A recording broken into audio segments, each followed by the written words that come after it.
Hello, everyone. Welcome to a special edition of By the Numbers. We decided we're still going to do another one tomorrow, but we just decided to be super kind and give you an extra one this week because we were derelict in our duties, mostly me, due to last week. And what we're going to be talking about is, all of these leagues are popping off. We've got all this talk about the B-Site project, talent announcement for it yesterday. We got ESL with their Pro League. We got the Blast Premier 2020. We got CSPPA coming out and making statements about what leagues they're aligned with. It is a confusing and yet interesting, and I would also say potentially seismic time for Counter-Strike. So what I'm going to do today is sort of act as an intermediary between parties that obviously have vested interests in how this pans out for the better of the scene and probably for the betterment of themselves. They are human after all. And we brought in... Absolutely. And we brought in, obviously, this is probably the first time Duncan actually sort of is a guest on the podcast because he is a creative director over at B-Site, will be an on-air member of Talent, but has also been very active in being a mouthpiece for talking about where these disparate parts all are on the table. So obviously Thorin, you know him, he's usually my co-host. I'll be grilling him today. But the special guest we've got for this show is Dan Fiden. Now, Dan is the president of Cloud9. I know most of you will know Jack Etienne, but Dan, since he came in to Cloud9, has been very active in a lot of these decisions and very active in shaping their current direction in CSGO and indeed their partnership with the B-Site project. Stop blaming Jack. It's this guy.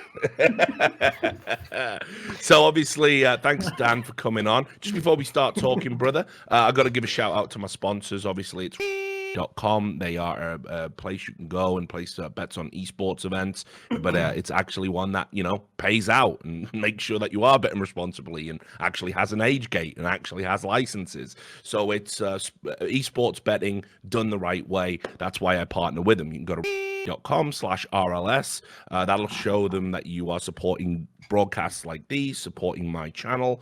And what they do is if you put $100 in, up to $100, they will match. So you will get some sort of free money to place bets on their site. So go check them out. And thanks to everybody for the support in doing that. Right then, Dan, I'm going to start with you. Very nice to meet you, by the way. It's great to meet you. Thank you for allowing me on the show. I'm in terrifyingly intimidating company. Well, the good news is the mean one is probably going to be, because he's a guest, he's under control now. So my questions generally tend to not be as difficult, and I tend to not be as aggressive as Duncan. So you've looked out in that sense. Over the past couple of months, I've gotten habituated to Duncan's directions. Yeah, it does take some doing. I told him it's like there's a principle in Hindu philosophy from ancient, like in antiquity, that says to learn you have to be willing to be hurt. Like that's basically the principle I apply. So I also remember there was a tale from a Buddhist temple where a guy had said, like, can I come and have a look around and see how you guys live in the monastery? And they said, yes, absolutely. They came in and he was walking around and, he saw the kitchen, saw this, saw that. And then he saw there was like one Buddhist monk hitting another over the head with a stick, like just repeatedly beating him. And he was horrified, and he ran over and he said, like, no, what are you doing? What are you doing? This is outrageous. And the guy who was taking the beating said, he's teaching me a lesson. Like, can you please stop interrupting? That is a relationship with Duncan Shields right there. You must be willing to get beat over the head with a stick repeatedly. You do get enlightenment at the end. No, you do. Somewhere within that, you do find actually, It's worth it. Yeah, it's worth it in the end. Speaking to someone who's known him for a long, long time. But anyway, Dan, so let's start, right? Let's put all the cards on the table. You're the president of Cloud9, but that's not just where you are, right? I mean, I kind of feel that Cloud9 have been a bit more active in this B-Site project than perhaps some of the other teams. So let's get all our cards on the table right now and let's talk about that involvement. Yeah. So, I mean, my involvement in Counter-Strike, and I think Cloud9's involvement in Counter-Strike as kind of something other than just a team that participates in the scene, I think be disingenuous to not acknowledge that this all started in one way or another way back in the PEA days. I guess that was 2016. Yeah. Yeah. And and I think that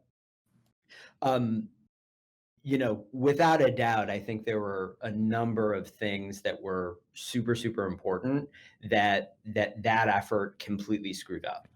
I got involved with Cloud9 as an investor originally, and got involved in the kind of aftermath of that to help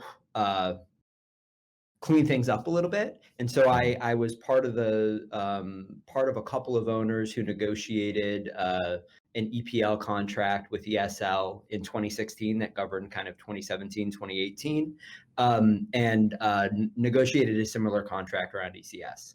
I also was involved in Blast conversations very early on, and so I think through that process really got to understand some of the parties involved, but probably most importantly, the economics around Counter-Strike. That's really where this started for me personally and for us as an org. And I generally focus a little bit more on the business side of things. Jack, is firmly in control of the company overall, but really especially focuses on the competitive performance of the teams. And one of the things that over the past couple of years we've spent a lot of time doing is really trying to understand our business, not just as a business in aggregate, saying Cloud9 is a big brand, so we go and do a sponsorship deal, and even though we're in 14 different games, the money all comes in, and so if it all balances out, we're doing good. It was a little bit more to try and figure out how do we attribute both revenue and costs to individual games, so that each game is really viewed as a business in and of itself. That allows us to make budgeting decisions for players, for support staff. It allows us to understand how we should invest in new games that we think are interesting. And ultimately, it helps us understand when it's time to step away from a game, even if we feel like emotionally it's really important to us, or the scene is really vibrant, or there are players we really love, right? And so we've spent a lot of time doing that, and I think the two things, the negotiation of the various CS deals that we've done over the past few years, and then also really looking at the individual games as businesses in and of themselves, are those are what ultimately kind of led us to the B-Site project. And so I along with I think a few other members of the management of large organizations have been especially involved in conversations really over the past 2 years, frankly, around what 2020 was going to look like.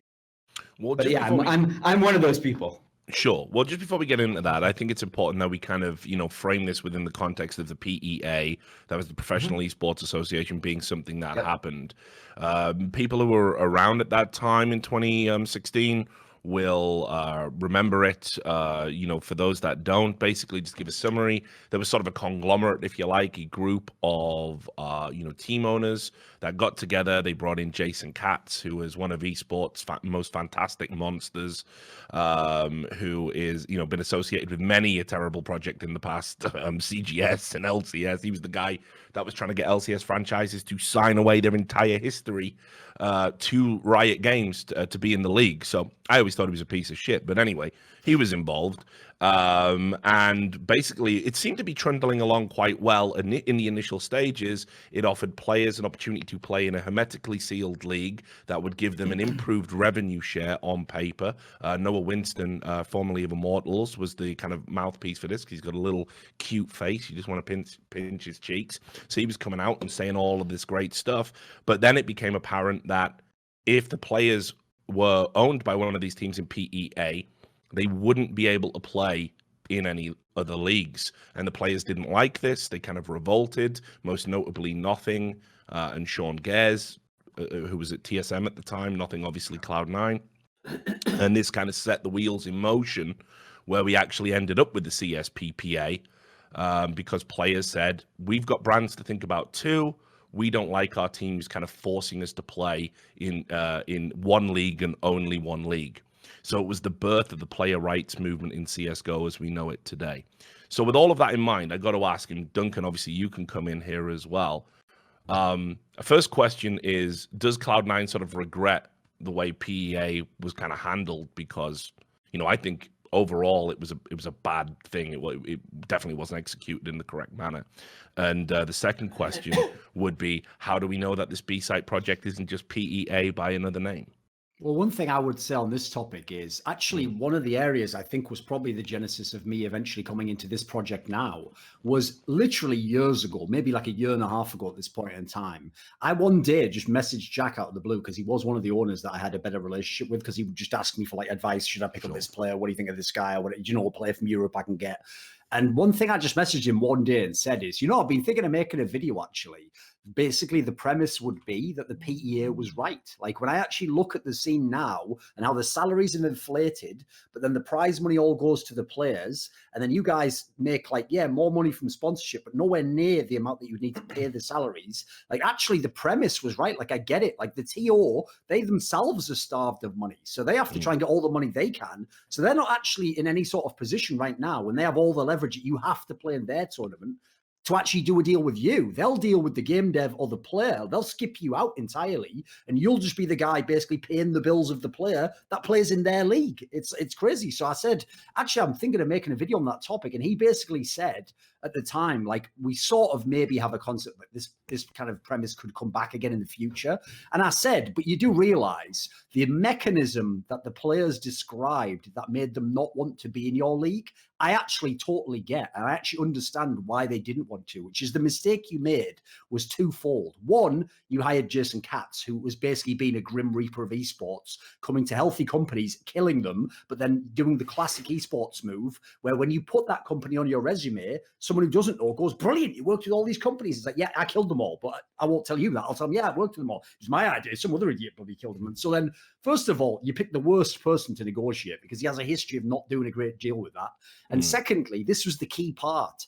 What the players really were upset about wasn't even the premise that they didn't get to choose where to play. That was just something they kept saying as a weird angle. Really, if you boiled it down, it was the idea that before they'd ever played a game in PEA, they had to give up EPL.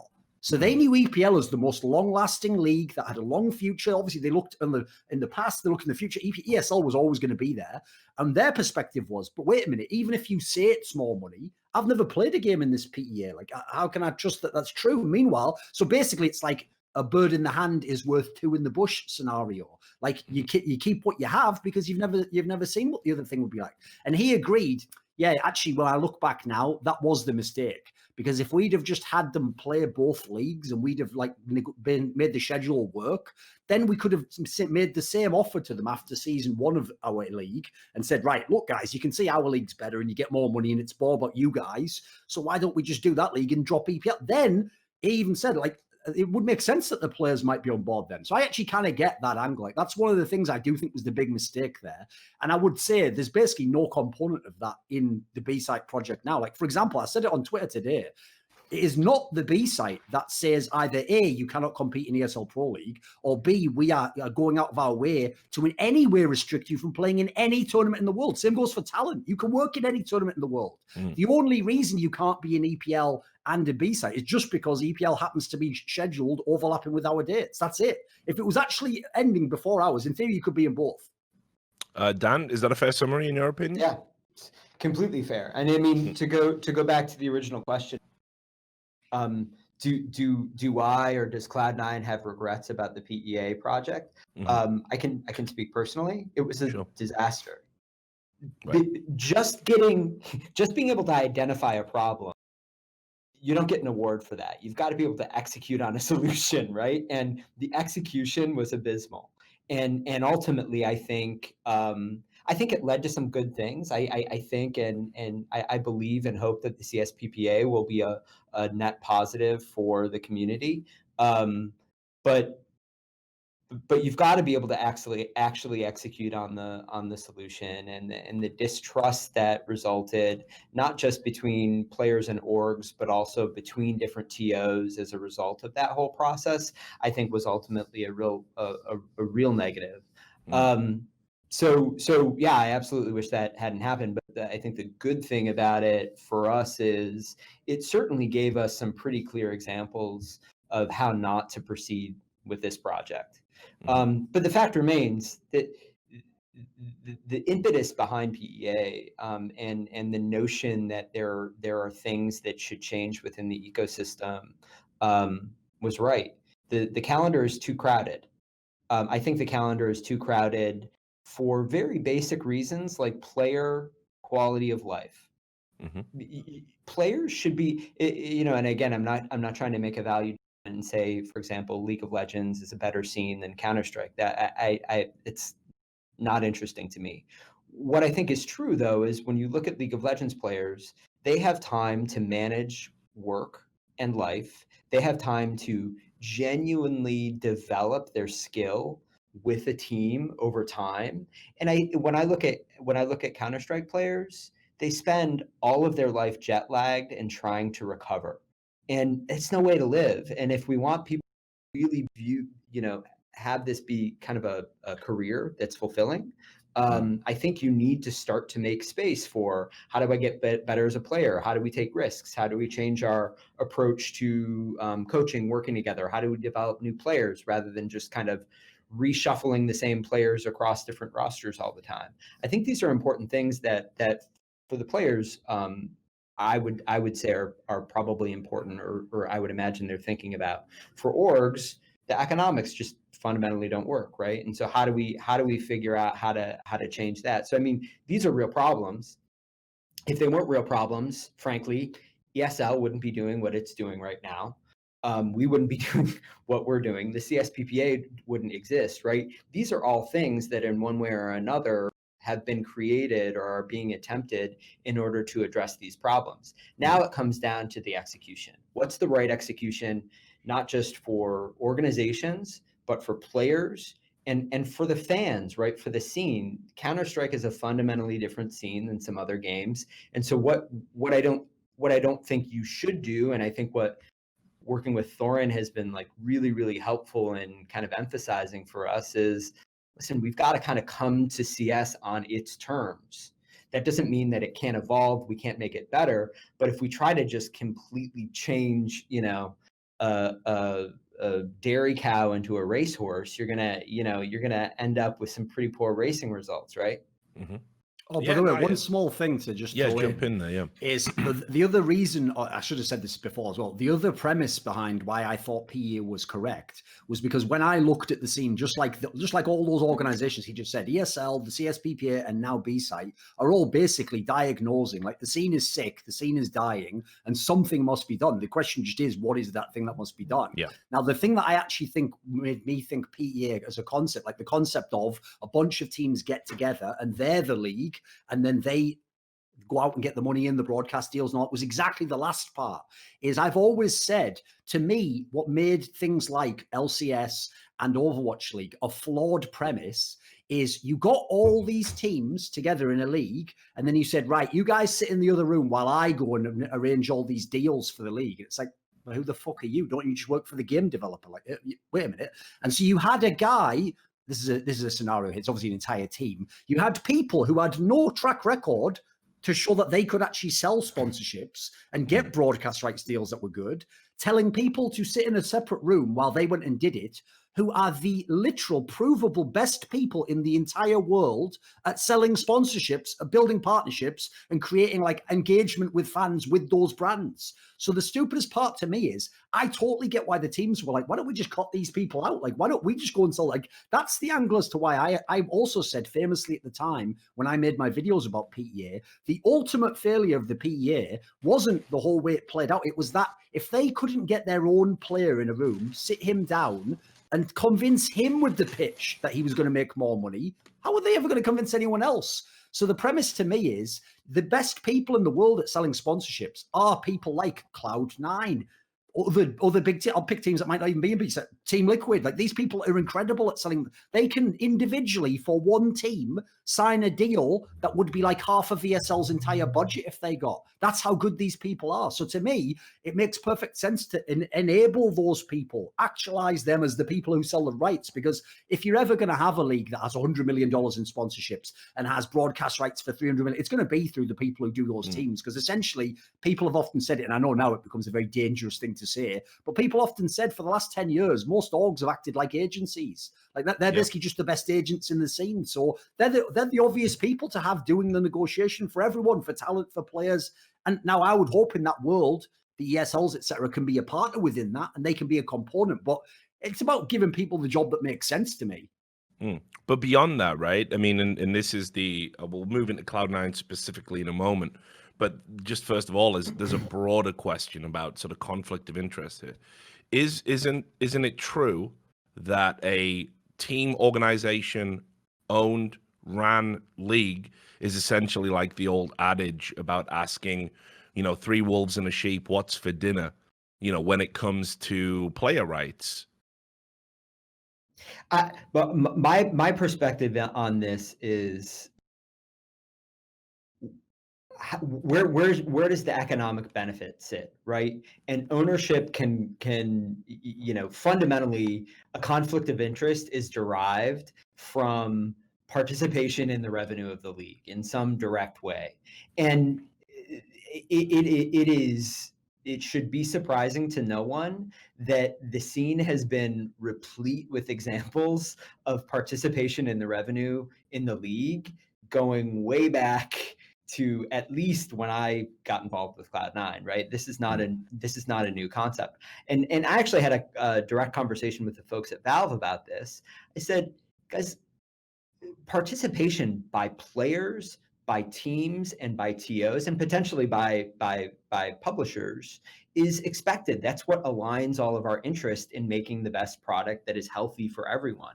Everyone should participate in the economic upside of these of whatever it is that we're building, right? That should not be a controversial thing. What hasn't existed, and really where the problem sits, is there's been zero transparency, right? And so when we started talking, for example, to Valve about this, we said, here's the structure of the whole thing. If you guys want to sit on the board of directors, please come in and sit on the board of directors. The CSPPA, I would imagine that when our agreement is done with them, they will have participation in the governance of our league. The players will have direct financial benefit from the league in multiple ways. So I think if it's transparent, it becomes much less scary, right? It allows guys like you to look at the decisions that are getting made, put it in the context of what the actual contract looks like, and figure out whether there's something untoward happening. Does that make sense? But I mean, I think the problem is that just hasn't been out there into the community in leagues previously. Yeah, well, you see, the reason I find that confusing is because obviously we've seen a statement released by ESL in conjunction with the CSPPA, which sort of very heavily intimates that the CSPPA's league of preference is this touted ESL Pro League that they, went so far as to say in their statement, ESL events are the best on the calendar, ESL are industry leaders and how they treat players. And I did an interview with Sean Gares, obviously a CSP, works directly for the CSPPA, and he said he was very excited and optimistic about what he saw. And he couldn't go into too many details, but I will just point out he does actually work with B-Site as a talent. Okay, sure. Just throwing that in there. It's not technically relevant, but it's a detail to add. No. I think that's valid. So it does create this question, in my mind, that why the CSPPA so kind of excited and optimistic about the ESL Pro League, yet we haven't seen similar statements about B-Side. Because we don't have a deal done yet. Okay. Right. But I'll just tell you, and again, I feel very confident that we'll have a deal with the CSPPA, but we're a US company, and the majority of the entities that are fielding teams in our league are US companies. US companies are governed by US antitrust and labor law, which is substantially different than European antitrust and labor law. And what is required in order to not run afoul of criminal liability on the antitrust side in the US is substantially more than it is in Europe. I have no idea what the process was between ESL and the CSPPA, But I can tell you, we began real conversations with the CSPPA before Katowice last year. And I'm pretty confident it was before any of the other TOs.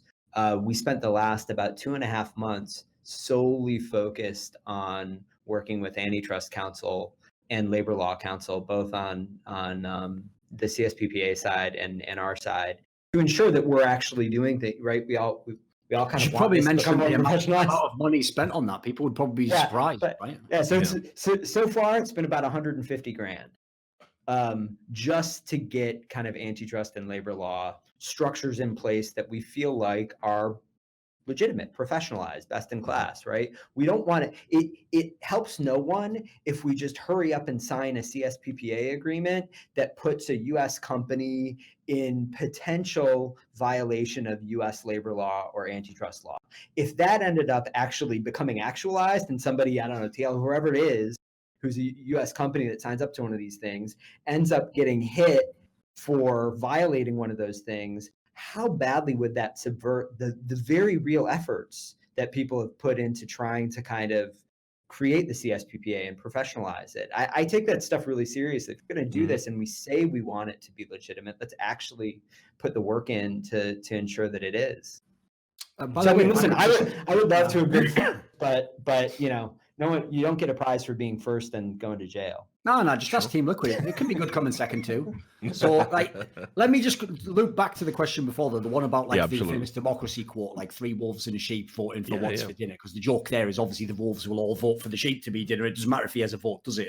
I think that's a reasonable analogy. What I would say is this is the secret weapon I think that this league has. And one of the reasons why I think it makes sense for me to work with it is from talking to these guys, I've stress tested all these ideas and they are totally cool, as Dan said, with being transparent.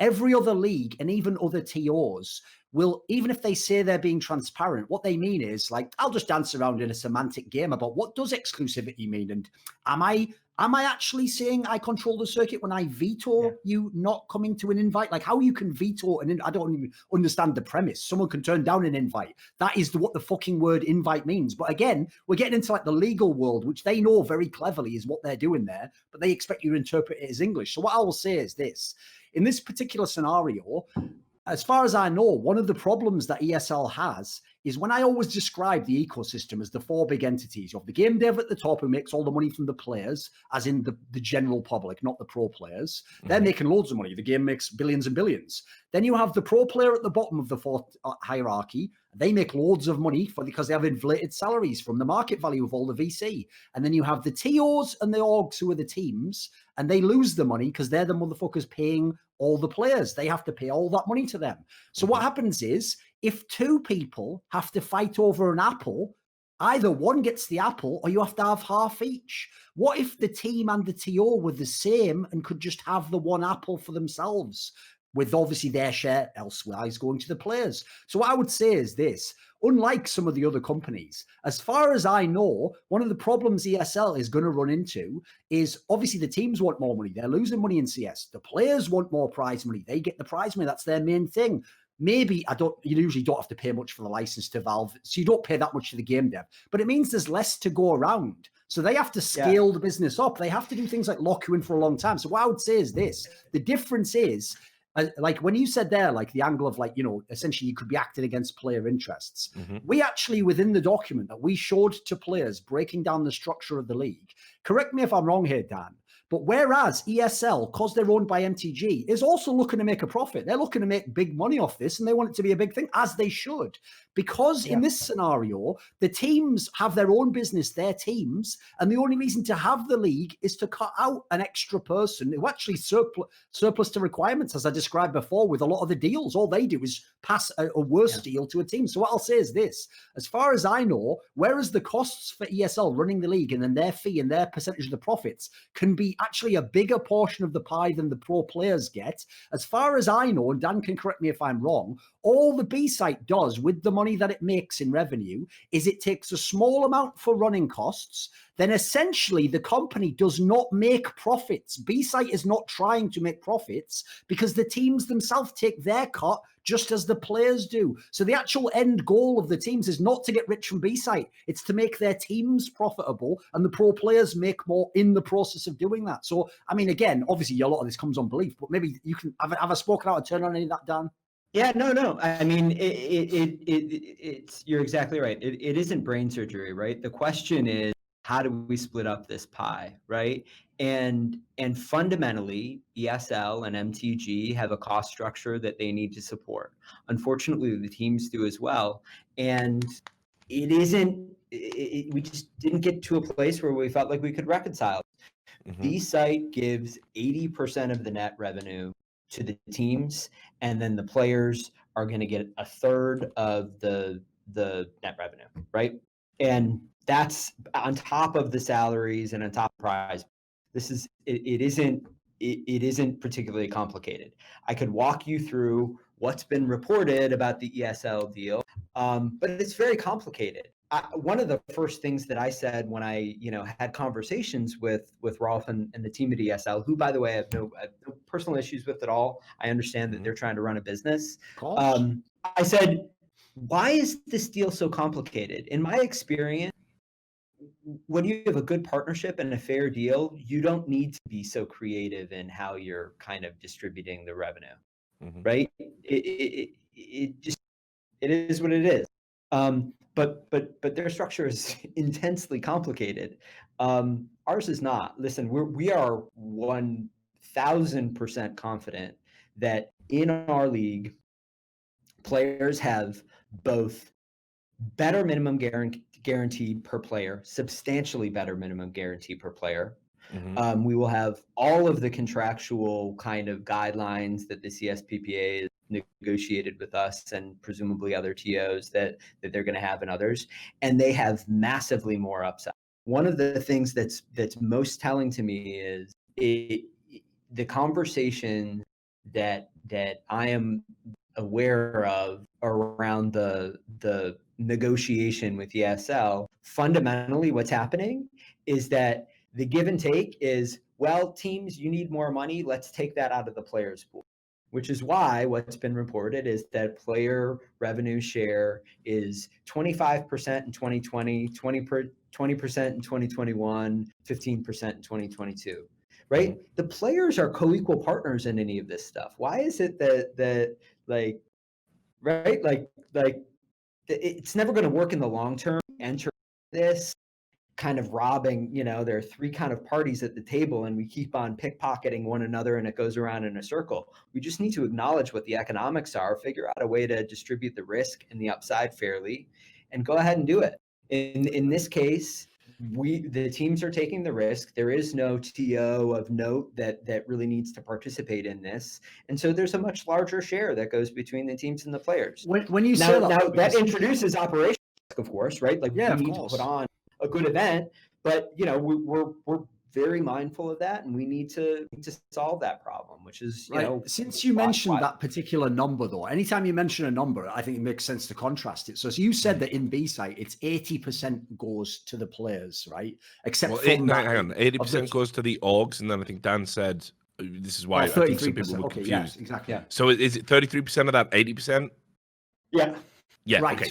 Now, this is actually why I'm asking, because it's too complicated for me to understand, even in all these deals. Because again, you have to know the net revenue and then the one where you subtract it, etc. So this is what I would ask: is if someone hears 80%, that already sounds bad, Dan, because what they've heard is ESL gives 85%. So how is that not better than 80%? So again, I can comment on reported about the ESL. But and forgive me, this is complicated, right? So you've got MTG, you've got ESL underneath MTG. Underneath ESL, there's something called the WESA agency. Sounds kind of like a different company, except it isn't. It's wholly owned by ESL. So when you report to the public markets, that's part of your revenue. However, they act in the structure of these deals as though that's some kind of separate company, as though they went out and hired CAA to sell sponsorships, for example. So where they start is they say, okay, 100% of the revenue comes in. Now we're just going to take 15% of that revenue, and that goes to the WESA agency off the top. So we're starting out with 85%. Then of that 85%, okay, Yeah. 80 of the 85%, the teams get 25%. Okay? Right. And then the player share comes out of the team's 25%. Then, and that gets paid up to a certain amount. Then ESL recoups all of their costs, and then they get down to a profit number. And the teams get 60% of the profits, and players get their piece out of the team's profits. You notice how it's about like 7 levels deep of like, it's a percentage of a percentage of a percentage of a I percentage. read the contract. Listen, I can't do basic arithmetic, and I don't mind saying that. Like, I fucking hate numbers. I read the Hate contract, them. and I was trying to think. I was like, I don't even know how to do this math. So I just built a side-by-side that said, okay, here's ESL. Let's pretend there's $10 million in revenue. What are we going to end up getting? And I did that side by side for what we're doing in them. Because ultimately, when you have a conversation with somebody, they're like, oh, we're getting 85% of the gross and you're getting 80% of the gross. That doesn't matter. What matters is what's the definition of gross? If gross isn't all of the money, then I don't care what you call it, but somehow you're screwing me, right? Yeah, right. Basically, the distinction to be made is the gross in B-site is just the revenue. In ESLs, they take their cut off the top, then they say that's the gross. It's like, again, this is why I say it, like semantics and legalese will kill you if you don't know the rules. When they told me this within B-site, I even said, by the way, I won't be commenting on this publicly because I still don't understand what you've just told me, Lopez. Like, he was going, no, but look, bro, look, it's fucking insane. It's like, I don't know what that means. That you, yeah, actually, it's funny. I was checking my DMs, like, and Lopez had messaged me as well. I didn't reply. Obviously, I've been busy with all sorts going on, but I was going through all DMs and stuff before the show. And email sent me the same thing. He was going, in your report, people are going to think like, oh, they just taken 15 and 85% is being disseminated in this way, and that isn't what's going on at all. And I'm thinking, well, it's good to know this, but equally, my brain isn't processing the sort of fuckery that's going on. When he said that, he took that quote and he basically said to me, like, look, they're saying they're paying 85%. I'm like, aren't they? He's like, no, look, obviously the gross. Yeah, like, no, you have to stop using these terms. So we basically, what we've done is for the players, we have made it so that contractually, there's no scenario where the players get less money than EPL from what we're doing. There's none. There's 0 scenarios. If we make even a moderate amount of money, they will make massively more money than they would in EPL. But even if we make 0 money, they're still going to make more money than they would in EPL. So we've made it for the players a very, very easy decision, at least financial decision, in my opinion. Sure. Now, for the orgs, like, we're making a calculus, right? Again, this comes down to what is this $2 million buy-in? We are investing in the league, right? We are essentially funding the league. It's going to take money to put this thing on. So we're putting $2 million each into that. We're hiring Faceit to run the league for us, right? We're hiring people like Duncan to make sure that we don't screw it up. But ultimately, that's our money that we're putting in. So that's really the calculus for the teams. And so I think a core thing that a lot of the teams have thought about is, am I willing to risk $2 million, even if I recognize that the long-term upside is substantially more? Right? And that's a reasonable give and take, right? But for us, because historically and in any ESL scenario moving forward, our losses continue, for the foreseeable future, we would be essentially investing more in Counter-Strike with no end in sight than if we wrote a $2 million check now, try to fix it, then at least there's a scenario where we could be making money out of it. Does that kind of make sense? Yeah, it does. Alex, I'll come to the Cloud9 financials in just a moment, because as I said, there was an interview you guys did with DK where you spoke specifically about how much you've been losing in CS, and want to address a few points in that. But just before we do get into that, I just want to ask about Valve in all of this. So the question I would frame is kind of, with all of these leagues that are coming out, Valve made a blog post and they said, listen, we ain't gonna fuck with anybody that's putting exclusivity out there. We think it's anti-competitive. We think it's anti-player. We don't like it. So we will not grant licenses to anyone that's going to try and do that. And that was a result of this draft copy of the ESL Pro League agreement swirling around in cyberspace like it does before it ends up in my fucking inbox because everyone wants to use me as a fucking pawn in their sick games for money. Why not just come out and bribe me, you cunts? Why not put me on the payroll? Just put me on the payroll. I'll do all your PR. I'll do all your competitor intelligence, and I'll fucking nail it. Just make me rich. But all right, no, for now, I have to be the watcher on the wall, serving the esports community for fucking pennies on the dollar, and no love, and just being spat on in public. The realm. Yeah, exactly. I'm literally morphing into Varys. If I took this beard off, you know what I mean? Anyway, point being, how that worked out for those guys. Well, yeah, exactly. Well, I mean, we don't talk about that last season, brother. We don't talk about that round here. Yeah, well, you're but anyway, yeah. When are they making that last series? Teleporting around in that. Yeah, cool. Just erased from. Anyway, the point is that Valve are obviously, you know, they've got their views about it. So I'm kind of intrigued as to you know, kind of where Valve are at this table, because it must be terrifying if you're starting a new league, if there's anything in there that they don't like all of a sudden in regards to player rights or the way it's being broadcast, for example, because we all know they didn't like the Facebook deal ESL did with Dota. They could swoop in and take your license away. So you know, what has B-Site done to kind of secure that they're in Valve's good graces? Correct me if I'm wrong on this, Dan. Again, again, listen, mate, I don't keep secrets unless you've explicitly told me not to say something. Tough luck. So I'll just say this.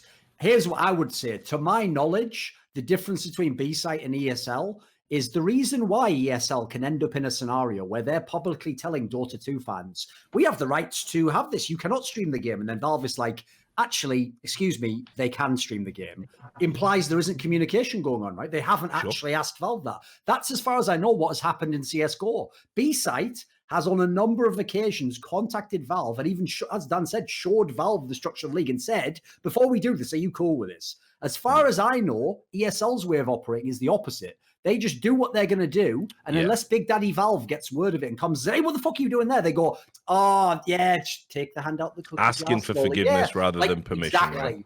Yeah. So the difference, as far as I know, I could be wrong on that, is that, like, I don't know that actually ESL takes the idea to Valve first. Yeah, I mean, we've been, listen, you know, Valve's approach to esports is obviously pretty different than some of the other publishers, and I think there are good things and bad things about it. But we've been engaged with them again since Katowice about the project, and right before the New Year break, we were up with them in Seattle and kind of got the final, you know, thumbs up from them. But they ask a lot of the same questions that you guys do, right? I think that they have similar concerns. I think it's incredibly important, and it would be incredibly surprising to me if a company like ESL or Blast, for example, whose business is so reliant on the good graces of Valve, did not spend an amazing amount of time ensuring that Valve was comfortable with what they were doing. But my impression has been that that investment hasn't actually been made as much as I would expect, right? So basically, we're just trying to be totally open-handed with them. You know, we've invited them to be part of the governance. They've declined to do that for lots of reasons that I think are very obvious. But ultimately, you know, transparent. I said it before. I think the issue here is transparency. People, you know, there's obviously a lot of in the Counter-Strike scene. I think one of the things that's fun is a lot of the kind of gossip and engagement and all of the talking that goes on around all this stuff. But some of it, I think, happens because fundamentally there is some, you know, historical impetus that I'm not entirely understand for people to not share the truth about some of this stuff, right? But I don't know. We're just kind of all pretty committed to trying to be very transparent about what our league is structured as, what the ownership is, what we've put in place to ensure that, you know, conflicts of interest and things like that are being addressed in a reasonable way. And none of this is like, again, none of this is revolutionary. This exists in any mature sports ecosystem. Most of these problems have been solved elsewhere, right? We just need to kind of look and figure out what makes sense for us to use. By the way, one thing I'll even say in ESL's defense to some degree is I do think personally, again, I'm not involved in like the head things of B-Site, so it's not like I'm speaking for B-Site in this regard. I personally think it is outrageous that the two entities that make all the money in fucking CSGO and don't lose any money, Valve the game dev and the pro players, want to have all the control over how businesses are run that lose all the money in the middle. Like that is outrageous. Like, how could the person who, by definition, is exploiting the other entities then tell that entity, don't think you should run that tournament that month? I know nothing about your business, of course, but I'm just going to say no. Or come in and just go, what's that? You're making your business so it can make money now. I'm going to shut that down just because, fuck it, I'm the boss, right? That, like, I know obviously there needs to be cooperation, and certainly each of these entities are also vital to the scene. You cannot have the scene without a game dev. You cannot have the scene without the pro players. But there has to be consideration given that in the same way as I would hope Valve wouldn't tell pro players how to do their job. I mean, you could argue they do through Valve in the game, but they don't directly. I wouldn't want a pro player to tell a TO who know, by the way, the same pro player who in a different DM tells me like, ESL makes millions doing those big events. I think they should hold it on another. It's like, you don't even know the basics that you'd need to be informed to make the decision you want a say in making. It's like, if you get informed, cool, come to the table. If you know all the situations, like if you know, for example, that by moving the dates of a tournament or stopping a league doing something, what effect you're going to have economically, cool, you can do it then. You can have your say. But the idea that they do that from a position of just like wantonly deciding they have the power just seems unfair to me. So I'll even say I'm sympathetic to ESL in that regard. Like, it is kind of BS that you're trying to fix your business, which remember, they've run most of the majors in CSGO. They've lost fucking millions doing CSGO. And what does Valve do in return? Keep giving you this poison chalice. If you want the major, don't you? You want to be the biggest TO, don't you? Well, lose more money then. Oh, and if you attempt to at the moment do the only thing you've figured out that could make you money, I'll just step in and say no. But then I won't say like, I'll give you some of the millions that I make from the major. I won't give you some of the money from all the signatures. I won't do any of that stuff because why should I? There's this Eastern European company are desperate to commit career suicide by taking this major over. It's like, what is this? Like an honest person who wants to be a partner doesn't hand their partner a fucking loaded gun and say, let's play Russian roulette. If you survive, you just survive. You don't win anything. Like, what is that? Yeah, no, and I've said for a long time, it's become increasingly clear that, especially with the, preferential treatment that Dota has received, like, there's this element of CS where it's like Valve literally just stick their head around the corner to say, you can't do that whenever people are doing stuff. And the stuff that we're doing is trying to create a sustainable economic framework for everybody, right? Now, we've all got different ideas about how to do it. Exactly. I don't necessarily agree with some of the direction that's been taken down the years. I'm the guy that has come out and probably shut down 3 attempts at exclusivity leagues with my reporting, and not even Valve were aware that it was going on and stuff. I mean, famously, the one ESL did back when they had it, the secret meeting at the Twitch offices, and Vulcan were there, if you remember those guys. They deliberately did the meeting while Valve were on their annual holiday to Hawaii, so they could try and sneak it through. So, and people that's like an 80s movie plot or something, isn't it? Oh, I know, yeah. So people actually, people that were really pissed off over at Valve at that because they had to get involved during a time when they should have been kicking it on a beach sipping cocktails. So, I'm not saying I necessarily agree with even the direction we're heading in now, but I definitely agree something has to change because I know TOs lose money. I know the bigger and better the event and the more successful it's perceived by the community, the more money it's lost. I know that top tier teams are telling me that they can't monetize the teams that they've got, which is why we see a team like NRG, who from the outside, wonderfully successful. Everything's going right. But apparently they were hemorrhaging cash on that CS team, and that's why they sold them to evil geniuses. There is something very wrong with this picture where we see Valve doing very little, sitting on a huge pile of cash, player salaries going up and up and up, and I don't begrudge them that. But meanwhile, orgs, tournament organizers, they're all struggling to make a crust. There has to be, I don't want to sound socialist, but a sort of redistribution, let's say, just not a gunpoint. So I would at least from my experience say to you guys, I don't actually think that Valve is to blame. I do think Valve could intervene and solve the economic problem if they decided to do that. But I don't have the expectation that they should do it. And if you think about, again, traditional sports, there is no Valve in those ecosystems, right? And over time, people have figured out how to make these things work in many cases. Yeah. What I think is changing now and has to change is the businesses that are participating in the ecosystem need to think long term if they want to participate short term. If this is a hobby for you and you just love CS and you have enough money because you whatever, inherited a whole bunch of money and you just want to have it, that's fine. I have no issue with that. But if you really want to kind of have CS be a sustainable business, you've got to think about where does this go in 5-10 years and what does that mean for me financially. And I think orgs need to be in a position, many orgs are now in a position where they can make decisions that way. It isn't, I think historically there's been a lot more like, oh, listen, get a $50,000 check from ESL next year, and I can scrape together 150 from this place, and I can borrow 150 from my uncle. I can kind of make payroll. But I also think that's led to a lot of the things you still hear about in CS that frankly I think are incredible. The players not getting prize money and like paychecks bouncing. Why are we actually talking about that? It's shocking to me.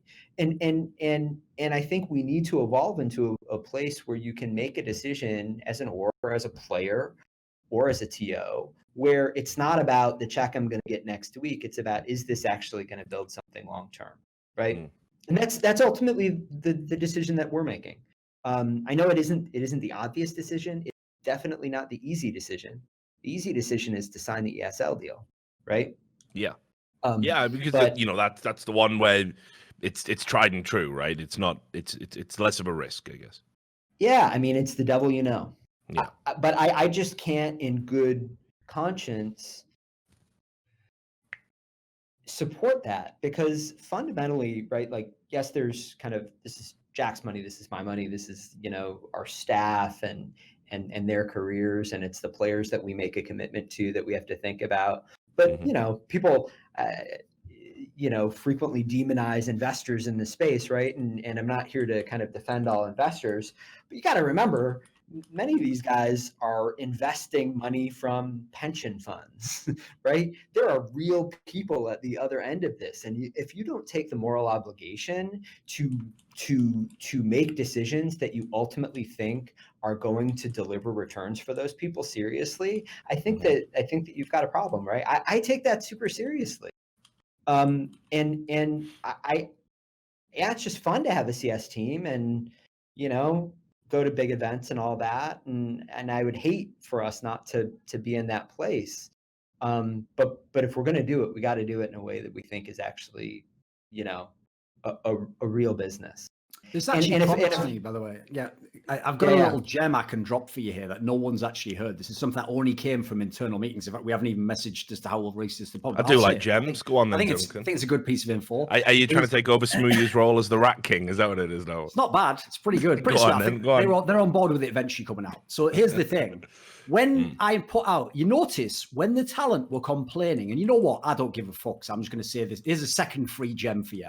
I'll tell you right now, when all those talent in the world all collectively joined in like a big, like one of them stepped forward like a brave martyr to dare say that Starladder didn't pay him in time. Then another one stepped forward. Then suddenly everyone was fucking Spartacus. And they were all willing to say that this evil Starladder didn't pay them on time. You know what they didn't say? The biggest TO in the world doesn't pay you on time. The biggest TO in the world doesn't pay the best talent on time. I'm one of the only talent that actually gets paid on time, as I referenced in my article, because I'm the last one you want to fuck with. Like, I'm just the one where it's like, if we're going to fuck with people, let's fuck with the nice guys first. Don't fuck with the guy who actually might just come at us. So I will say this. One angle that I thought, first of all, that's pretty cowardly on behalf of the talent. Like, one thing you should never do in this business, you'll notice the thing that pisses me off the most is don't ever dare call someone else out on their shit or tell them they're bad and then turn around and when your mate does it, just go, cool by me, mate. I'm not going to say anything. You have no integrity if you do that. You have no business even speaking when you do that. So that's why I personally didn't call out the biggest TO in the world for that matter. What I did instead was write an article where I said it does happen, and I made it very clear every big TO does it. I called them out. I tweeted it. People fucking ignored it. Can you believe that? ESL people ignored it and then created a narrative that I'm being paid by ESL. Yes, exactly. No, well, so what's ridiculous about this angle is one of the reasons I actually get why they don't do it is, first of all, companies like ESL, unfortunately, aren't just in CSGO. They're actually incredibly bloated, and there's a massive amount of operational cost, and money has to go everywhere. And if this sponsor doesn't pay on time, it doesn't get the money to this hub, that can't pay for this, that can't get the stadium. Like, there's a million reasons actually why I have sympathy for them and why they don't just have this money under their mattress and they're just taking a while to pay. Sometimes they don't have the money yet. So one of the things I said to the guys from B-Side as an angle we could even take to talent is I said, you guys in theory have this money, right? You guys have your sponsorships. You are investing this money. We have the money already. So here's what we should do. We should tell talent, we will pay you within 30 days. We can make you that guarantee. Now, by the way, there's no reason to do that because actually, if the rest of the industry really just pays on 90 days, why would I, what benefit do I get from paying you in 30 days? I may as well pay you 60 and be the cool guy. Not the total asshole, but not the worst either. So, I mean, Dan, you can speak to this. Like, is it something we can do? I mean, listen, yeah, of course, absolutely. 30 days, easy. Now, I don't know anyone in CSGO that does that. But I mean, if this is the bar we need to get over, I think it's time for everyone to kind of take a look at things and say, why is this the bar, right? Like, why are we talking about actually paying it? Like, that can't be the bar. If, you know, the notion that there are orgs that have signed LOIs with ESL purportedly that literally haven't read those agreements, that can't be the bar, you know. And if that's or players, you know, like I don't expect every player to be a lawyer, but you need to take some, you know, agency and ensure hire a lawyer. Yeah, hire a lawyer, hire an agent, like make sure that you're getting advice and you understand what you're getting signed for. Because if you don't want to do that or you don't want to take the time to do it, people will make the decision for you, or the scene is going to eventually collapse into Super Smash Brothers Melee or something. And the orgs that actually are professionalized are going to move to something else because it can't go on this way. I understand that it used to be this way for lots of reasons that probably make sense, but I do think that there's you guys are closer to it than me, but there is this kind of decision point, almost an existential crisis maybe for. Do you guys want to be a grassroots, non-professional, you know, scene where players don't get paid on time and talent gets screwed and stuff like that, which will continue to happen, but it will be, you know, more like what it used to be? Or do you want to kind of transition to the other? I don't think transitioning to the other means homogenizing it, right? That's like a core product thing that I think Duncan has really highlighted for us. Like, listen, what's great about CS is the character of the community, and let's really lean into that. Some milquetoast crap that looks like everything else and doesn't really do it for anyone. But I think you can do that in a way that is, you know, professional and competent. It's stunning to me. If I pay me on time, I would be gone, you know, before noon that day, right? Like it just isn't that's not an okay thing. For me, think about this. Is one of the reasons why I'll never be in favor of full exclusivity. By the way, like in an ideal world, there would be an ASL World Clone, there would be a Blast something or other, there'd be B-Site as well, and somehow they would all coexist. But one of the problems I have when I see the current open scenes, that doesn't mean I want the Wild West. Because one thing I hate right now, and I'll pick a specific team for this, because fuck him, the guy talks so much. Welcome, you're in the conversation now. It's that org crazy. Right? Here's the difference. When ENCE comes from nowhere in the rankings, qualifies to a major, goes to the final of the major, becomes number 2 team in the world, that's fucking awesome. That's the open circuit I love, because that's a real org run by real esports people who rose up, did it all the right way, and now they're trying to leverage it and become a Cloud9. What I don't like is when someone like Crazy comes along, locks into a bunch of players who literally just shoot people in the head, that's it, get almost to top 8 at a major, And then I'm hearing behind the scenes, they're now trying to like renegotiate the deal as the major's going on because they know the player would get more of a bonus. So maybe I give him a bit more money up front. Then also afterwards, they're literally like, there's the implication that will the player even get that prize money? Maybe this guy does, as has happened in many cases with sticker money, maybe a small org gets the sticker money and says, you know what, I'll never get the sticker money again. I'll just ride off in the sunset with the sticker money. Peace, I'm out. Yeah. And he just takes it all. Like, that can't be allowed to happen. Like, that's the thing. If that happens at like the lowest level of some small tournament in Russia, fine, I don't control that. But the idea that could happen at a major, that is one thing that is unacceptable. And so as much as I would love the open circuit, I love the chance for any team to come from anywhere and any guy could just get four players and they could work and become, you know, the movie, unfortunately, it can't come with the considerations that like every professional standards tossed out the window. One of the great tragedies, as I see it, that's come out of all of these leagues, like emerging at the moment, is that people want to get teams and players obviously signed up, you know, high-ranking players that can do well in them. And obviously that fucking idiot from Crazy, who is just the biggest fucking moron, I think, out of all of the new owners that have come out, this guy's like one of the biggest morons I've seen as a team, which is, you know, it's a pretty high bar to get over the fucking idiot owner, fucking, you know, unbelievable. But anyway, he made $1.5 million selling that team. Apparently, Jesus, don't tell me that. Apparently, yeah, that concept, guys. Apparently, it was sold behind the scenes for $1.5 million to get all the players out of that contract, and that means that guy is essentially, you know, he must have made a profit on that team. So there is no justice, by the way, just to fucking put a sour note on it all. But anyway, look, C9. Let's talk about you guys. This is where I want to go because I think the interview that you did with DK is very interesting, and there's some points that I think need to be addressed because obviously, as much as I love everybody in Counter-Strike, you know, I'm a cynic by nature, and I do think I've got a good nose for things that are like framed in a certain way that is maybe obfuscating some truths, but do feel free to challenge me.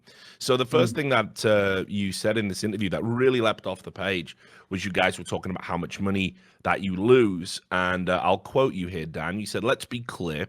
Cloud9 loses between $1 million and $2 million every year on our Counter-Strike operation. And I would challenge any top 20 team in CS to prove to me they're not losing a similar amount. Today, the majority of revenue of big multi-team organizations like Cloud9 are from sponsorships, and most of these are not game-specific. Most of the orgs I know have not done any allocation of this revenue, meaning a data-driven attribution of this revenue based on the overall reach of the organization by game. So in other words, you know, in layman's terms for people watching the stream, essentially it's like, you know, we bring in sponsors in a block based on the overall success of the org, and then, you know, it just goes where it has to go. So this $1 million and $2 million number is obviously very sensational in a lot of ways. People probably weren't aware that's how much that running a Counter-Strike team can run up to. But I do have to challenge this a little bit in the sense that, to me, as an outsider, Cloud9 have made a series of terrible decisions with their team since winning the major and have clearly had to pay what I will imagine are exorbitant buyouts for players that didn't stay in the organization very long. Is it not fair to characterize then that some of that $1 million and $2 million is actually Cloud9's mistake and error in overspending for a bad team? Well, I'm certainly not going to opine on whether the decisions were good or bad. That's Duncan can. I'll just say they were mostly bad. Like even the ones that were good in intention were terribly executed, and it was like the equivalent of like hiring a guy who has half a leg hanging off and being like, "What the fuck? He's injured." Like, so I'll just do that just to be transparency. Yeah. So I'll just kind of talk about the generally. So Cloud9. Across all of our teams over the past 3 years has been positive on contract buyouts every year. And I will say on Counter-Strike specifically, I didn't have enough time to actually pull these numbers before we came into this. But if we lost money on buyouts, it would have been the year after the major, and it would be net $250,000. And so is that trivial? No, that's a meaningful amount of money. But compared to the deficit, the buyouts, you know, sometimes you get some money, sometimes you lose some money. I think mostly buyouts. My experience has been mostly buyouts. Over time, you're gonna net, unless maybe you're a very small on a Mhm. really big roster, and then you do some huge blockbuster sale. But that isn't something that Cloud9 has historically done, right? We've sold some big players, right? Sold Stewie a couple of years ago. Obviously, there's big money around that, and then we bought some big players as well. But mostly, this is neutral. The real cost here is kind of unglamorous cost. Right. Counter-Strike players make a meaningful amount of money every month. Okay. And you've got a minimum of 5 of them on your org.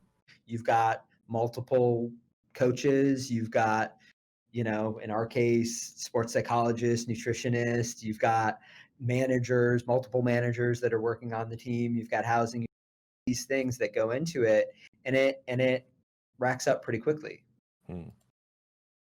I mean, so my follow up to that then would be, look, it's very difficult. Like I guess I'm really unsympathetic in a way because, I kind of have this almost like romantic version of esports in my head. I've been a team owner as well. I've had my own org, I've ran teams, I've managed teams, I've built teams, I've coached teams. I've done everything back in the source days, way back when.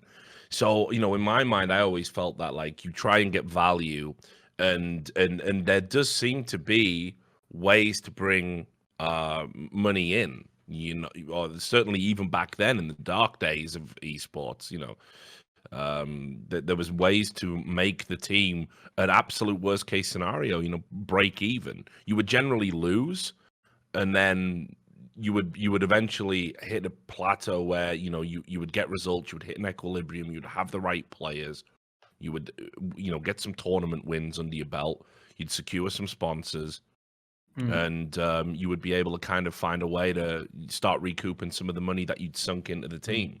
It seems to me incredible that apparently, because also, Cloud9's on record is talking about how wonderful, Overwatch League has been with Spitfire, in terms of the commercial viability of being involved in that scene thanks to the franchise league model. It kind of seems incredible to me that all of these American organizations with VC money, unprecedented sales teams, the one open tournament esport system that we have is the one where you guys are claiming to lose millions of dollars. It does. Yeah. So you could understand from an outsider perspective how that might look like there's a vested interest in saying that, because these owners like franchise models. I believe it was actually said, again, correct me if I'm wrong, was it not said in the actual interview with DK, Dan, that there are literally sponsors of Cloud9? By the way, as far as I'm aware, Cloud9 is one of the best teams in the world at making sponsorship deals and probably has the highest revenues from that.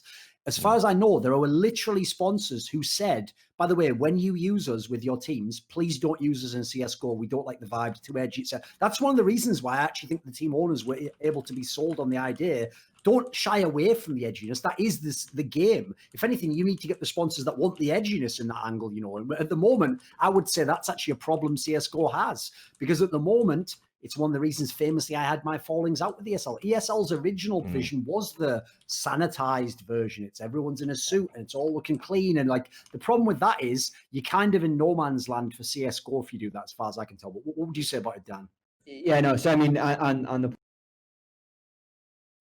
it is not. It just cut out a sec. Move a bit further back from the mic. I think it's just cutting out because you're too close. So can you guys hear? Yeah. So on the point that you just made, Duncan, I would absolutely agree, right? There are clearly sports properties, media properties that are edgy, that monetize really effectively. I think when you try to, again, if you're trying to turn it into something that it's not, right? Counter-Strike as a game is Counter-Strike. There isn't really anything you're going to change to change the fundamental content of the game.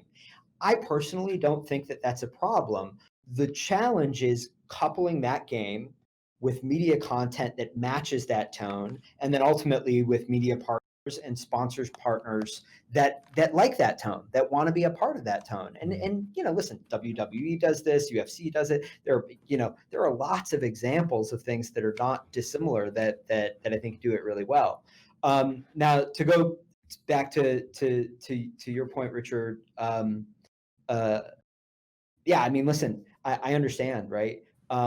But as I said in the piece, the cost structure for running a Counter-Strike league, I think because of the reach of Counter-Strike and the depth of engagement in the community, and because of the, probably 2016, 2017 influx of generic investment money into esports. And I could talk about that a little bit more if you want to talk about it. Yeah, sure. We'll get into that. I think that inflated a number of areas of cost in esports beyond what was reasonable. But I do think that probably Counter-Strike player salaries are one of them. I do not think that player salaries in general are a place where it's unsustainable. I think the economics overall are what's unsustainable. Right. So, but then there's this question about why. Why does Counter-Strike under? I will say, Dan, you have to realize, mate, I'll play the role of the person antagonizing you now. That does sound like bullshit when you phrase it that way. That's like saying it's not that my living costs are too high. It's that I don't make enough money. It's like isn't that the same thing? Like, I'll be straight about it. Okay. I think in esports, like, where does leverage reside within esports? This is a really fundamental, basic thing. I think it resides in three places. One, the intellectual property owner, right? The publisher. Fans love the game. They love to play the game. They love to watch the game. And so if you own that intellectual property, you've got leverage. Two, fans cheer for teams. They have an emotional relationship with team brands, right? There are Cloud9 fans who really love us, right? Maybe we make dumb decisions in Counter-Strike, as you can say. You make it tough at times, but they do. Exactly. They got that really Stockholm. You guys. Your fucking sponsor should be Stockholm syndrome, mate. That's what Cloud9's like. But anyway. And then the third place is fans love players. And so the economic benefit from the ecosystem should accrue to those three parties. I do not believe that the majority of fans love ESL or love FACEIT ECS or love Star or love Blast. I think fundamentally those are non-differentiated products. I think fundamentally, and again, I don't want to trivialize, there's some real competence there, but I don't actually think that like a boxing promoter is where the real affinity sits with a fan, for example. I'll give you a quick organizers are organizing tournaments. I'll give you a quick example for exactly that. If anyone watched, I think it was the Packers versus the 49ers NFC conference game recently. There was a thing that everyone on Reddit, on the NFL subreddit, was making fun of, which is when Rob Lowe just appeared on camera, like, oh, look, there's a celebrity in the crowd. It was so obvious he was literally being like, in a partnership with his studio and the NFL to be at the game to promote his show and thing because he was wearing an NFL cap. Who the fuck ever had an NFL cap? You'd either in that game have a Packers hat or a 49ers hat. Like, listen, I'm not saying I love the NFL, but I don't have like a t-shirt of it, do I? Like, it's not that kind of brand, is it? No, I mean, that really actually crystallized. And so my belief is that right now we're in an ecosystem, or have been in an ecosystem, where the TOs accrue the vast majority of the economics. And that just doesn't actually make sense as you have consolidated team organizations that have a much larger reach than any one TO does, for example. Like the money should go where the love goes, kind of. And I think the love goes to the players, and the love goes to the teams, and the love goes to the game. I actually think that's like kind of the way it should be. Does that make sense? That's the core problem. Yeah, it does. I mean, again, there's like it comes back to this franchise shit, right? Like I don't know if I'm too European, but I don't like the franchise model for what it encourages. And there's a few things.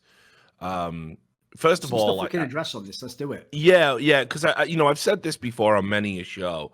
I think I can't remember which owner it was. It might have been the guy from Splice when it was on a Call of Duty podcast. And I just said, like, people like the team owners like the franchise model because it's esports on easy mode.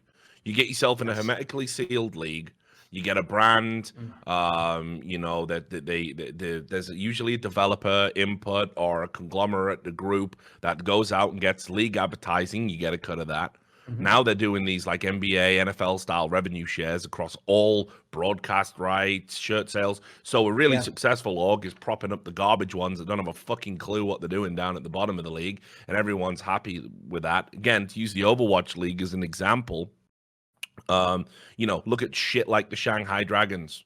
Just absolute garbage, didn't win a game, has lots of fans because of the region that it's from, and is uniquely positioned in the league because of that, can't get relegated, suffers no penalties for just serving up substandard shit every game, ruins the league, ruins the broadcast just by existing, and is making an equal share as to everyone else in that league. There's no penalties. The GM of Shanghai Dragons suffers no penalty whatsoever. There's no risk. And that's why I think, in Counter-Strike and other esports that are traditionally open for tournament, you require a degree of competency. We can address if you want to make money, you got to know what the fuck you're doing. Yeah. So, I mean, listen, we can talk about this radically. Move back away from Mike again. We can't hear you, Zach. Yeah, sorry. Yeah, we can talk about it theoretically. I do have a view on this and kind of an answer to this, but for B-Site, very specifically, we have open qualification. We're going to be the only league that has open qualification next year. From what I understand. The caveat with that is listen, if you buy in, you get to share the revenue. If you just want to play and win the prize money, like you just want your team to go, but you don't want to buy in, you can come through the open qualifier. So already you increase the competition in the league in a way that no franchise league will do. Like it's actually a fact in Overwatch. Like I know from when I used to watch the game that there was contenders teams would have beaten the shit out of the Shanghai Dragons, but they couldn't be in Overwatch League because they were contenders team. So first of all, it's literally the only league I'm aware of. Blast also has qualifiers. The only league I'm aware of that doesn't is ESL. The news came out today. They're trying to make it a homogeneous league with no qualifier. You have to go through ESL system. Secondly, what Dan was touching on there is, yes, in theory, you're right, Richard. There could be a team like Shanghai Dragons. I look at some of the lineups in the league already and think, well, what the fuck are you doing there? And then they could lose every single game, right? But here's the difference. In the league you're talking about, Overwatch League, they don't get punished. In fact, they get rewarded. They put in no effort, they lose, and they get the equal share to the winners. The worst of what you were saying originally, a socialist nightmare scenario that people present. Here's the difference in B-Site. This is what happens when you have Lurpus involved in business. He is an asshole in the best possible way. So when you go like Shanghai Dragons, 0 to 42, the equivalent of that, every year within B-Site, you get heavy financial penalties that you must pay to the league. It's like you have to pay for being bad. We can be specific. So the league can fine the teams if they fall out of the top 20 worldwide $100,000 a month. By the way, that's the other part I forgot to mention. Is it's not like where LCS said they'd do that, but then didn't do shit to the Golden Guardians, who did nothing for a whole split, etc. They just put that wording in there to stop people saying, "But Richard, what if this team went 0?" The difference is, on this one, if your team drops out the rankings, every whatever it is month you're not in the rankings, pay your fee. And so in that scenario, what ranking will you guys use for that? I think he said top 3. Well, of course, we're gonna because obviously one of the big sticking blocks is ESL are inventing their own ranking. Yes. And Thorin, you have a ranking, and HLTV have a ranking. So listen, it won't be my ranking. My ranking is just a person's opinion. It will either be, this is undecided yet, maybe it will be HLTVs. At the moment, it is the standard. I would fully say that. Everyone treats it as much. In fact, ESL to this date, we're using HLTV rankings to invite you to tournaments. But it's also something, as far as I know, that hasn't been figured out with CSPPA, where if CSPPA wants to participate in a ranking, we're open to that as well. Maybe the players can have input there as to what they think a ranking should look like. Players should be a million miles away from a fucking ranking. They don't know what the fuck they're talking about. I know that. So they'll base it all on scrims. VP will be world number 1 again. There are a million reasons why we need fundamentally neutral ranking system, right? This should have an impact over invites to events across the ecosystem. It's very important to Valve that they maintain, the highest quality teams and competitive integrity in these events. They've said that to us. And so one of the things that we put forward to them and the CSPPA, and it will be a part of our CSPPA agreement, is that there will be a neutral ranking system administered by the CSPPA, potentially created in concert with someone like HLTV. I think that would be an amazing partnership. but it will have completely transparent methodology. We will have no commercial involvement with it, but we will tie our penalty system to it. And we would advocate that other TOs tie invites or whatever it is to that. But clearly it doesn't take kind of a lot of complex thinking to see that if you're trying to monopolize the system and manage invites and use invites to stomp on other TOs, and even the revenue. Administering the world rankings is kind of a useful thing to get teams to buy off on. I just don't think that, listen, my belief is that Valve is certainly cognizant of the importance of things like that. My impression is that the CSPPA and the player base also is thoughtful about this stuff. And to your point, us saying that we're going to find people if it was an internally administered system would be complete bullshit, right? Like, who would believe that? So we're trying to be transparent. We're trying to do the thing. This is what the penalty is going to be.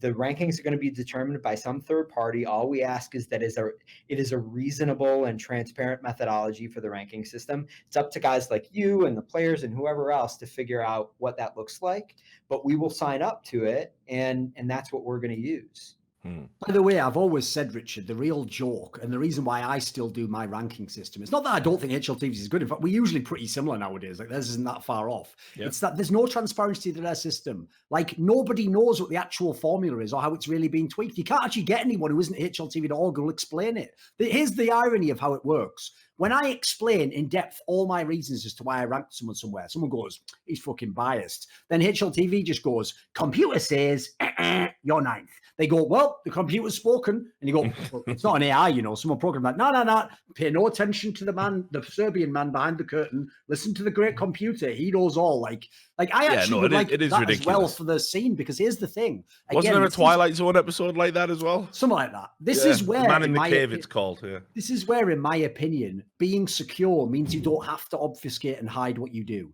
Because I wouldn't want this league to be this ranking to be biased in favor of B-Site, because I think ESL Cologne's the best event in the world. And the player, if he gets a say in this, should by default want no bias, because he wants to play in all the leagues. He wants to play in all the fucking majors. He wants every league to be properly weighted. So that's why, personally, I would hope some boffin comes up with it. And then you get people like potentially HLTV, potentially the CSPP. They get involved in it as well. Everyone brings their expertise to the table. And then the idea here, again, unfortunately, you do have to trust people, is you make a good system and it works for everyone. The difference is ESEAs, at least in the old team shit, literally said, not just we will use this for invites, but we will potentially literally take your revenue if you drop out of our decided ranking system. And then thirdly, and this is the craziest part to me that I think is unacceptable, this does step over the line, is where it basically said you cannot refer to another ranking. You must even publicly be aspirational about our ranking. Like, you basically literally must be the puppet. Like,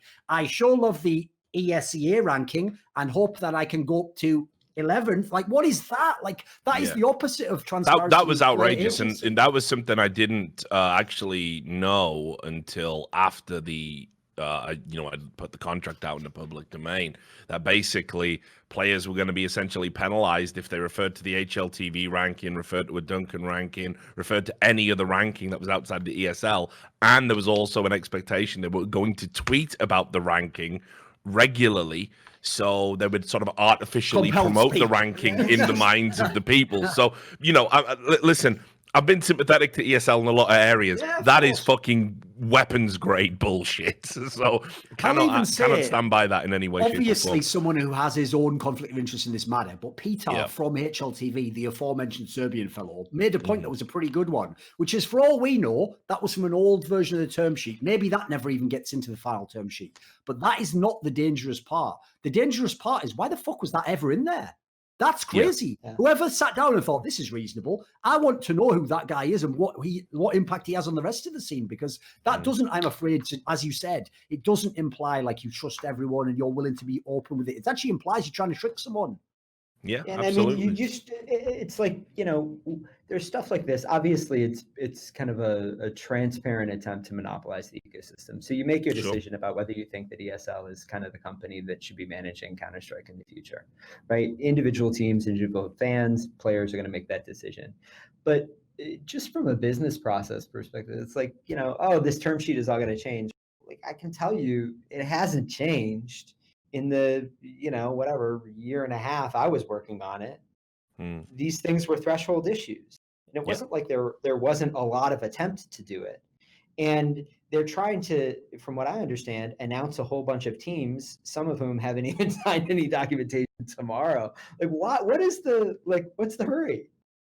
You know what I mean? I think we know what the hurry is, and that actually brings me nicely to my next question.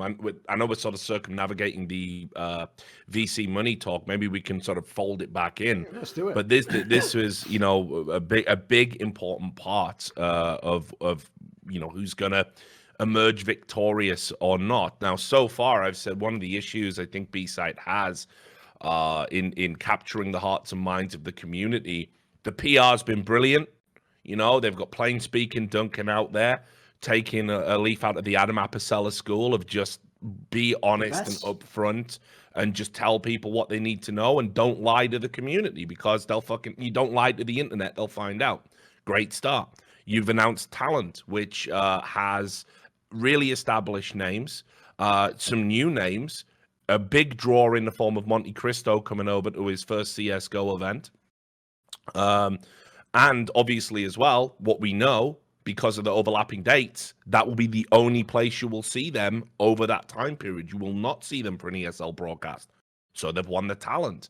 But so far, the teams are underwhelming. It's got to be said, in terms of just star power, world ranking, potential, whatever you want to call it.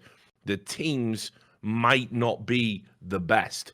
So essentially, on a team basis, everything else is NFL, teams are XFL. I think this league really needs to bring across some big names if it wants to strike the decisive blow in all of this. I know how influential Cloud9 are. So do you think Cloud9's attachment to this league is enough to potentially bring in other names? Let me just give a very, very brief answer to this, and then Dan can go with the whole Cloud9 angle. I'll just say this. This actually depends how you're conceptualizing the league. Think about what the premise of the league is. It's that we cannot continue to run at the operating costs in this ecosystem as it is now. Otherwise, we'll just leave and someone else will have to be the one losing all the money. Yep. So as a result, in the current system, oh, what a surprise. We haven't paid for the most expensive rosters in the entire world, like Evil Geniuses have, like FaZe Clan have, because we're just saying we don't want to lose all the money in the world. At the moment, we can't make it back. So as a result, I actually think that's probably the one flaw this league has compared to when it was PEA trying that project years ago, is they used to have the best teams, at least within their regions, at the time when the costs were less. One of the reasons why this league needs to exist is because people like Cloud9 can't necessarily just go and buy Evil Geniuses. Like that's if you're already losing millions, what, you want to sign the team for 3 million as well, and then not even be in a league that has the rev share like that? You're just perpetuating the problem. Secondly, if you think about two components we've already made public that will 100% be part of this league. One, the teams that rev share buy in for $2 million. No one buys in for any money to the other leagues. Two, you literally get fined if your team drops out of the rankings. You have just created one sunken cost, which people will back up and will not run away from because they've already spent 2 million. That incentivizes you to get a good team, especially because when you rev share, you can now make more money back and spend more money. And then number two, because you get punished for having a bad team, it means that in the future, it doesn't matter. I'll give a random example here because it probably wouldn't happen because it's an NA Swedish example. It doesn't matter that Fnatic has a better team than Cloud9 right now. If in the future, through the revenue share and having more invested, Cloud9 needs to get better players, they could just buy JW when his contract ends, and eventually there should be a shift of talent over to this league, and it won't be an NA league. It will just be the best teams and best players, because once it makes financial sense, that would just naturally happen. And in fact, when players find out they can make more profit, there's another good reason not to re-sign your contract with the league that makes you 1/10 of the money. You go and sign with the league that makes you 10 times more. Now, again, like I said, with the whole Swedish NA example, it's not a perfect example. It's not like the NFL where players will just move between any teams. But I would just say that's one angle. That's why I personally have not lied and said 16 of the best teams or whatever the fuck angle, ESL would have done every time they invite MVP from Korea out of a pool of nobody. Instead, I've gone with the angle. I don't know yet how many good teams will sign. I know some of the ones signed at the moment objectively are not the best teams. That's why I can only promise the entertainment angle will kill it. We'll make it amazing on that angle. Now, certainly, you still need the teams. I don't want to watch a tier 3 tournament that has the best production in the world. So exactly. I still think it's a Gordian knot that hasn't been historically, we've seen that too, right? We've had high-level production, but if the teams aren't there, you're not going to hit the numbers that you might need to tantalize investors, sponsors, etc. Dan, what are your thoughts on that? So no, I mean, number one, a lot of what I've said so far has been, this is for us, not a short-term. This is not about short-term thinking. Short-term thinking is what got the Counter-Strike scene to where it is today, in my opinion, right? Like it can't be, hey, if we don't have every one of the best teams on day one, this is just not going to happen. We've committed to do this for multiple years, and we've already financed the entity to run for multiple years. The teams have financed it themselves, and it is not as though the owners associated with these teams are exceptionally stupid people, right? We understand that the quality of the product is about one, the media product that Thorn is talking about, and two, it's about the talent. But not every player is on sale at every moment in time, right? Like that's just not how contracts work. So we've created all of the financial incentives to ensure that the teams will get as quickly as possible the best teams in the year. And we've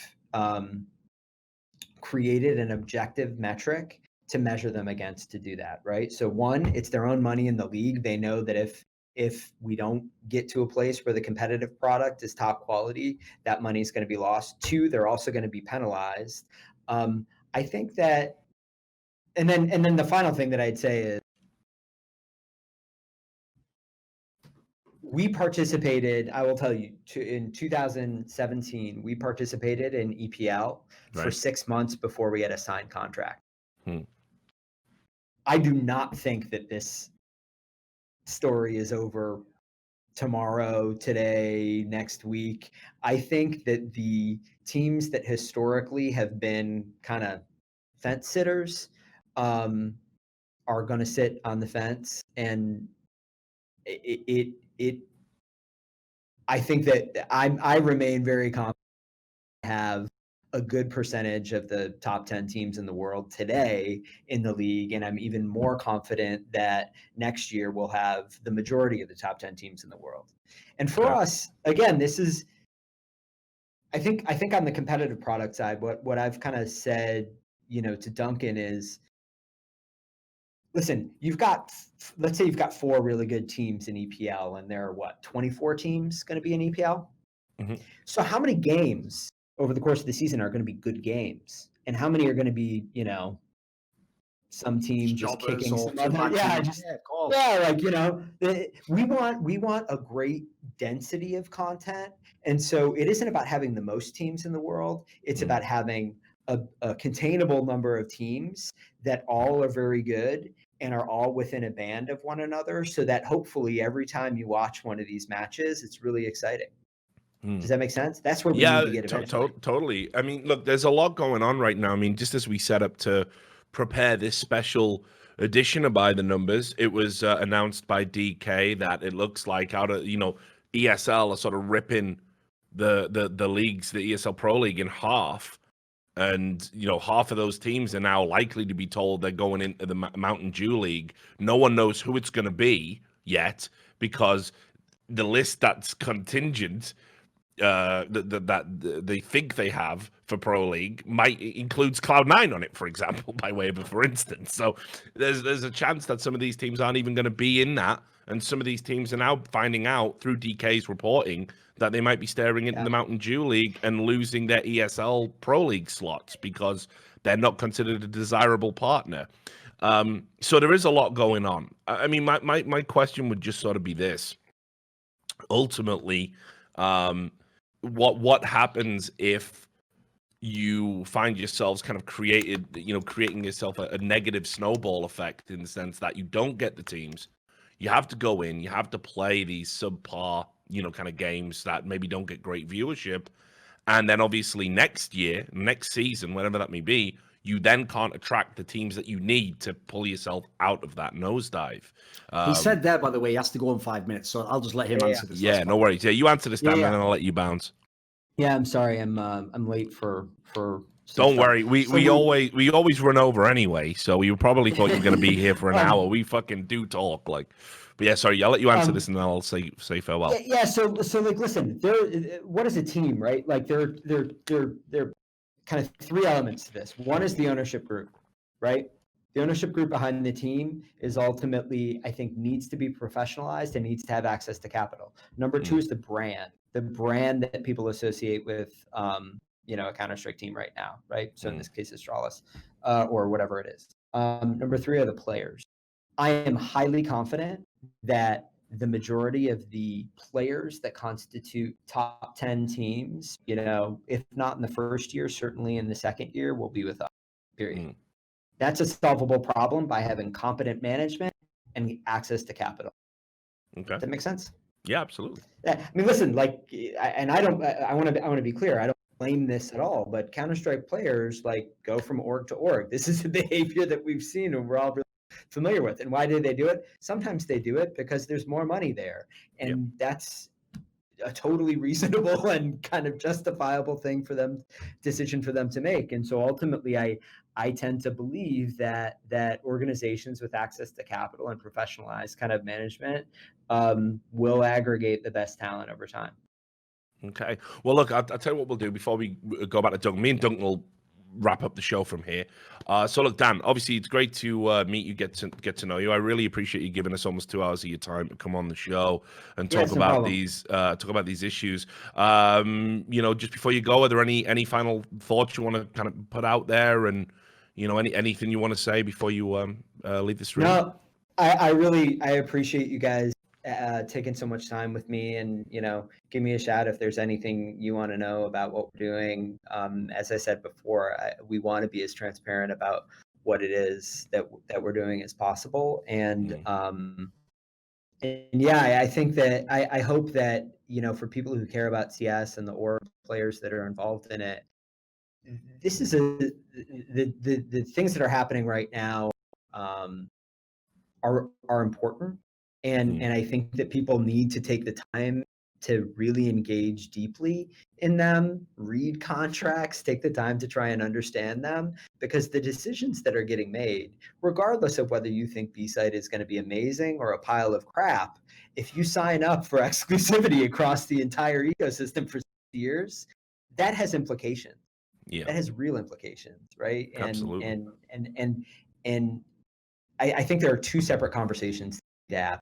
Listen, I don't see this as ESL versus B-Site. It has never been that for us. We never talk about B-Site versus Blast. We have no opinion on what it is that they're doing, right? For me, the bigger consideration really here is, are we in a place where we feel like an ESL Counter-Strike monopoly is the right thing? That's put it really plainly. All right. Well, Dan, again, you've been a great guest. I'm sure I'll see you out there on the road at some point. Yeah. I'll let you go and get to your meeting. We had you've made lots of friends in the chat. We had Jeff Bridges is right, was just being spammed endlessly. So, Jeff Bridges let himself go. So there you go, brother. But yeah, thanks a lot, man. You take care of yourself, and I'll see you out there. All right. We'll see you. Peace. All right. Well, Duncan, then there were two.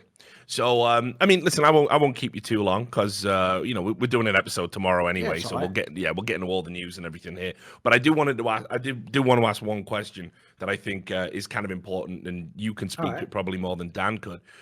Does the community need to be sort of afraid of an almost kind of Cloud9 monopoly? We've talked about ESL monopolies, and I'll frame it why. We've seen Monte Cristo leave the Overwatch League. Monte Cristo is now making content with Cloud9, has a contract with Cloud9.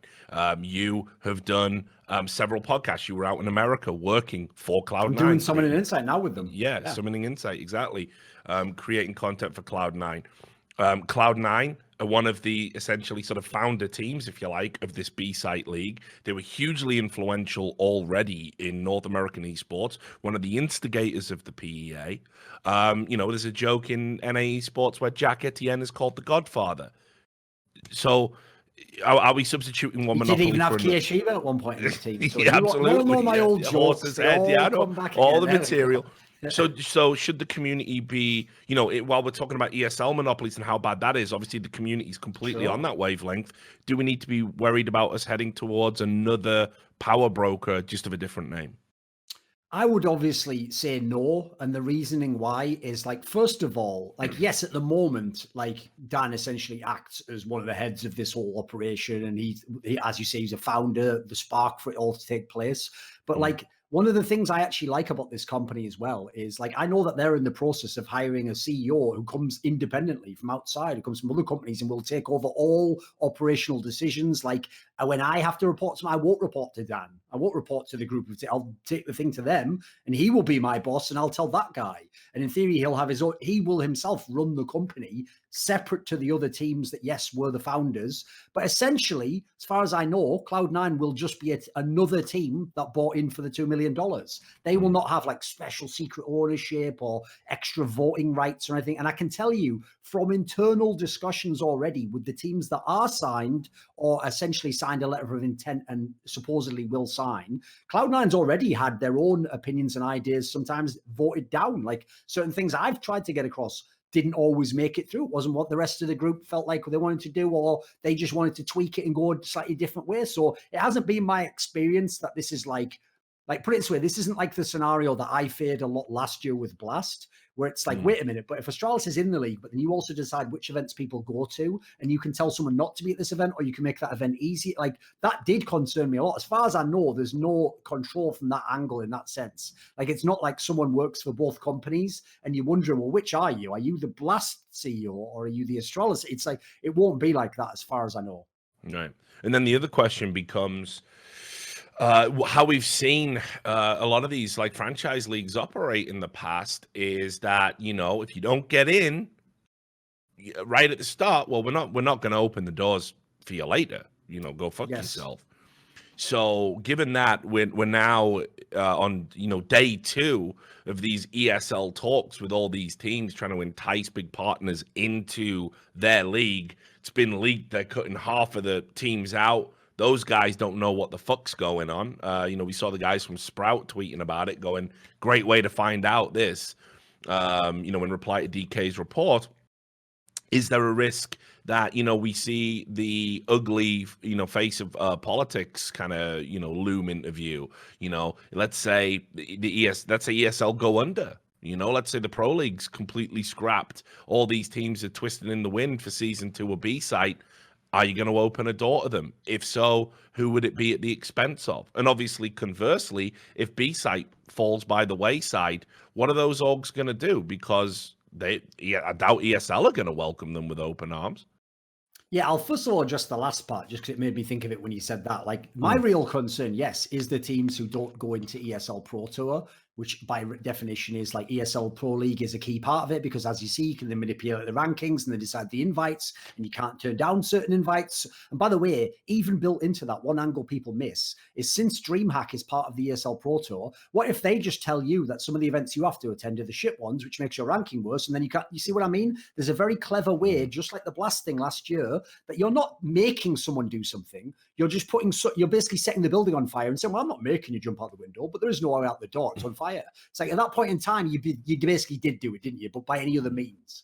So that is a concern for me. I personally think, just because of how hamstrung ESL is and how desperately they need to make money from this scene, that they would let the teams that are big and that they would want in Pro League in. They probably would just give them a worse deal. I think that's the obvious answer to what they do. I don't think you'll be completely shut out, because at this point in time, like, I think to really shut people out like that, you have to be totally secure yourself and be able to withstand not having them in your league. If you're talking about Cloud9s and teams of that stature in terms of fan base, you want them in your league anyway. There's a reason why you want them.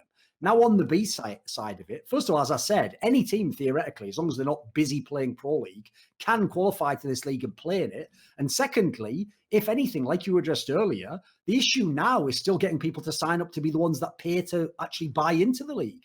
Believe me, I've shot down a lot of whinging pro players and managers and coaches at the events I've been going to for the last few months who were telling me, these leagues are bullshit. Like, why aren't we in this one league? I said, give me $2 million. I'll get you in tomorrow. Well, I didn't mean to buy in for. I said, yeah, exactly. Put that wallet away with the fucking natty $10 in there, you little cunt. And next time you have some cash, come to me, because there's one of the reasons, by the way, I'm very confident that the player drift will come from EPL over to this league.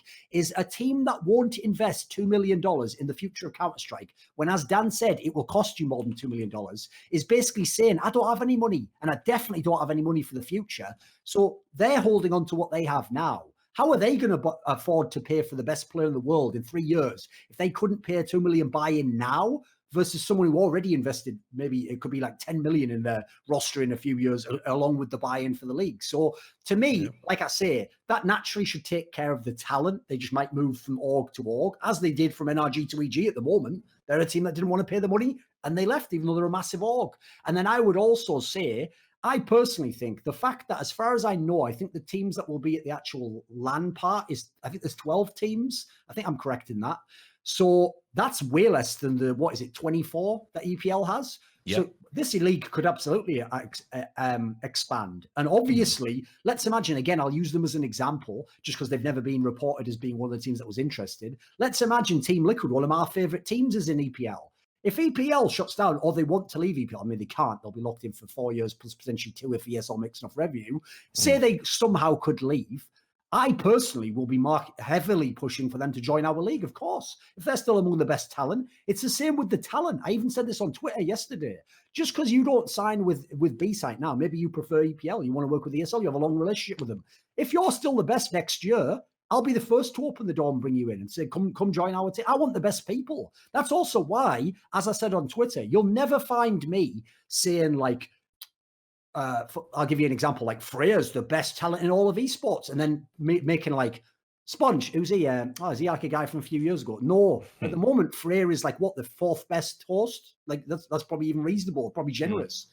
Sponge is 1A in the analysis community. Sean Gares is amazing. At best, he's 1B. Like Sponge has done way more events. He's established it. So until that changes from my actual worldview, not biased, I personally won't do that whole angle of like, well, because you weren't in ours, fuck you, and we're better than you, therefore you not being in ours means by default you can't be as good. Like, I think that is exactly the sort of politics that people like ESL in the past, admittedly not as much recently, have run. That is outrageous. I can even say, again, I can't reveal the teams yet because I'm waiting to see who signs in some of these leagues before I drop some more jewels. But I literally heard about, I won't say what circuit, there's a big circuit that a team wasn't invited to.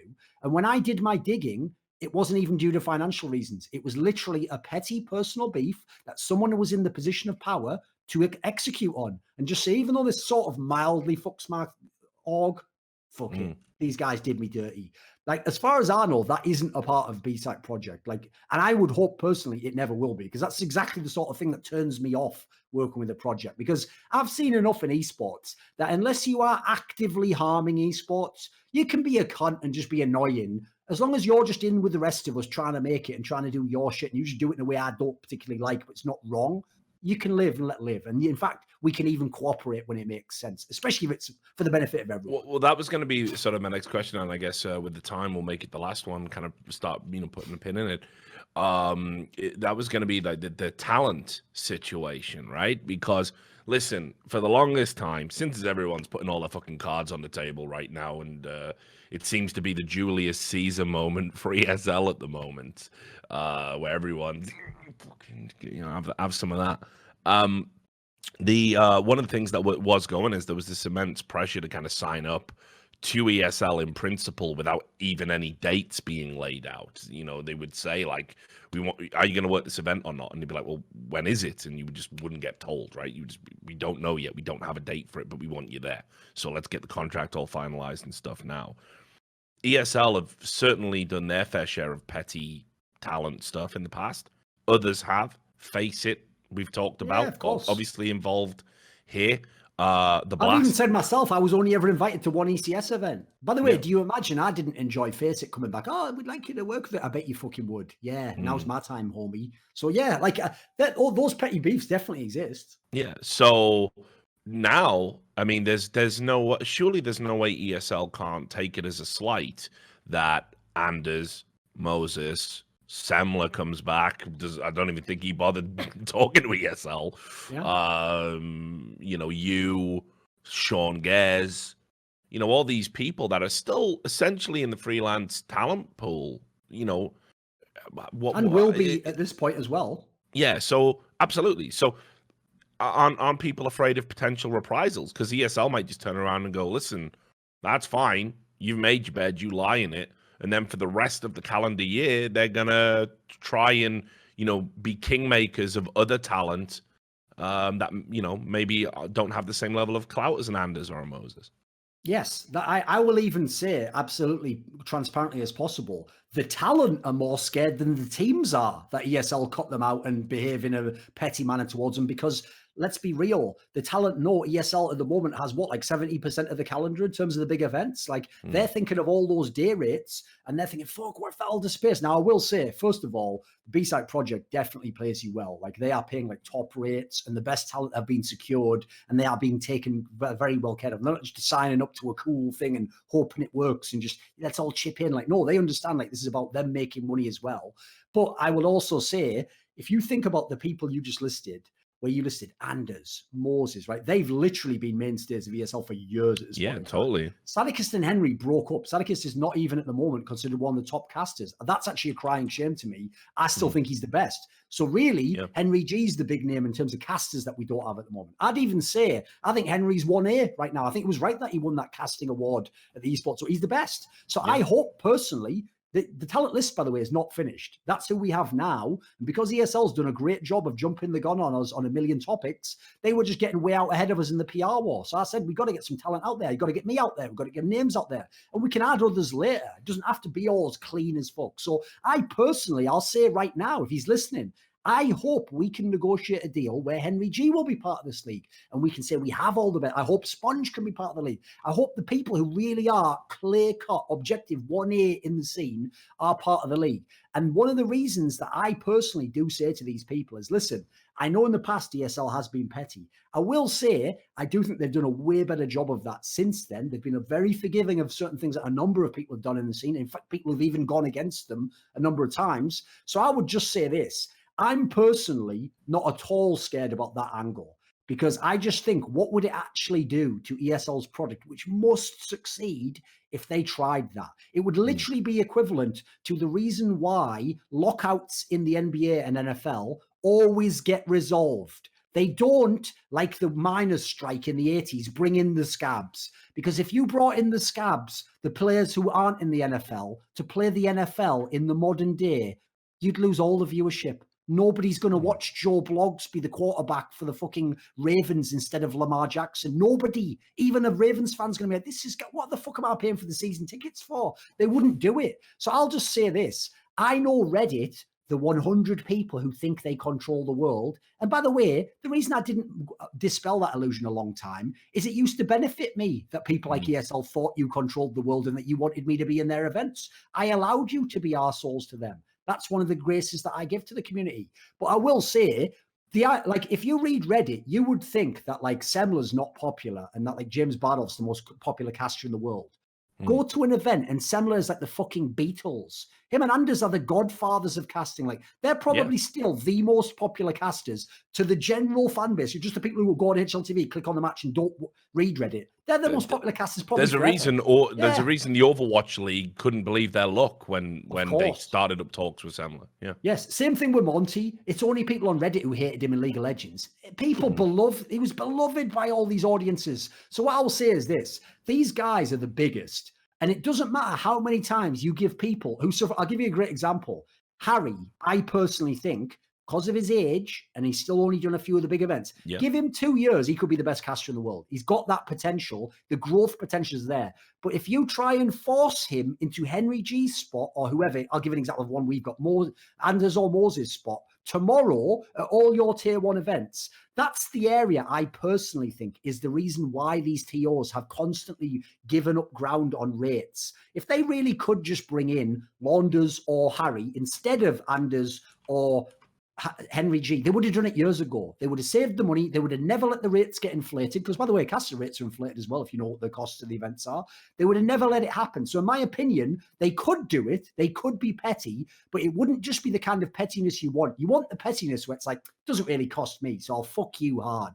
They would fuck themselves way harder than they'd fuck those casters.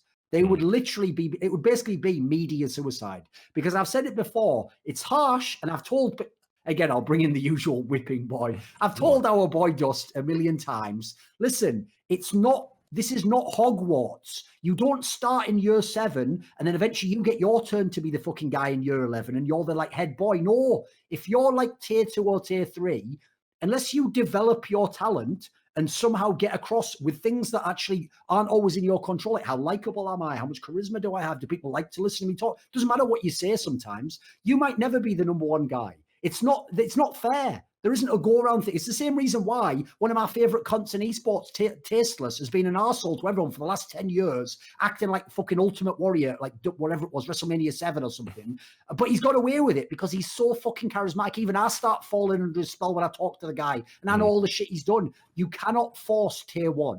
Tier 1 comes naturally. It comes organically. People fall in love with you. You become the best. Eventually, people just have to give it up and say you are the best. It's like when Astralis became the best. Everyone hated him in the rest of the pro scene. But when they beat you 17 times in a row, you have to start just going, yep, you are the best. Like, so I personally am not worried about that. I totally get why other people are. If you notice by my article about people being paid late, I was trying to constantly stress there and emphasize, I'm the one not getting fucked, and I'm being really hard with these orgs. You're being lovely and you're getting fucked. Is the message getting through there? And yeah, like, yeah, but if I'm mean, maybe I'll get fucked. It's like, you didn't get it right. Okay, forget about that. I'll just keep getting all the money and you keep not telling on the people who aren't paying you, and we'll just keep it like that, shall we?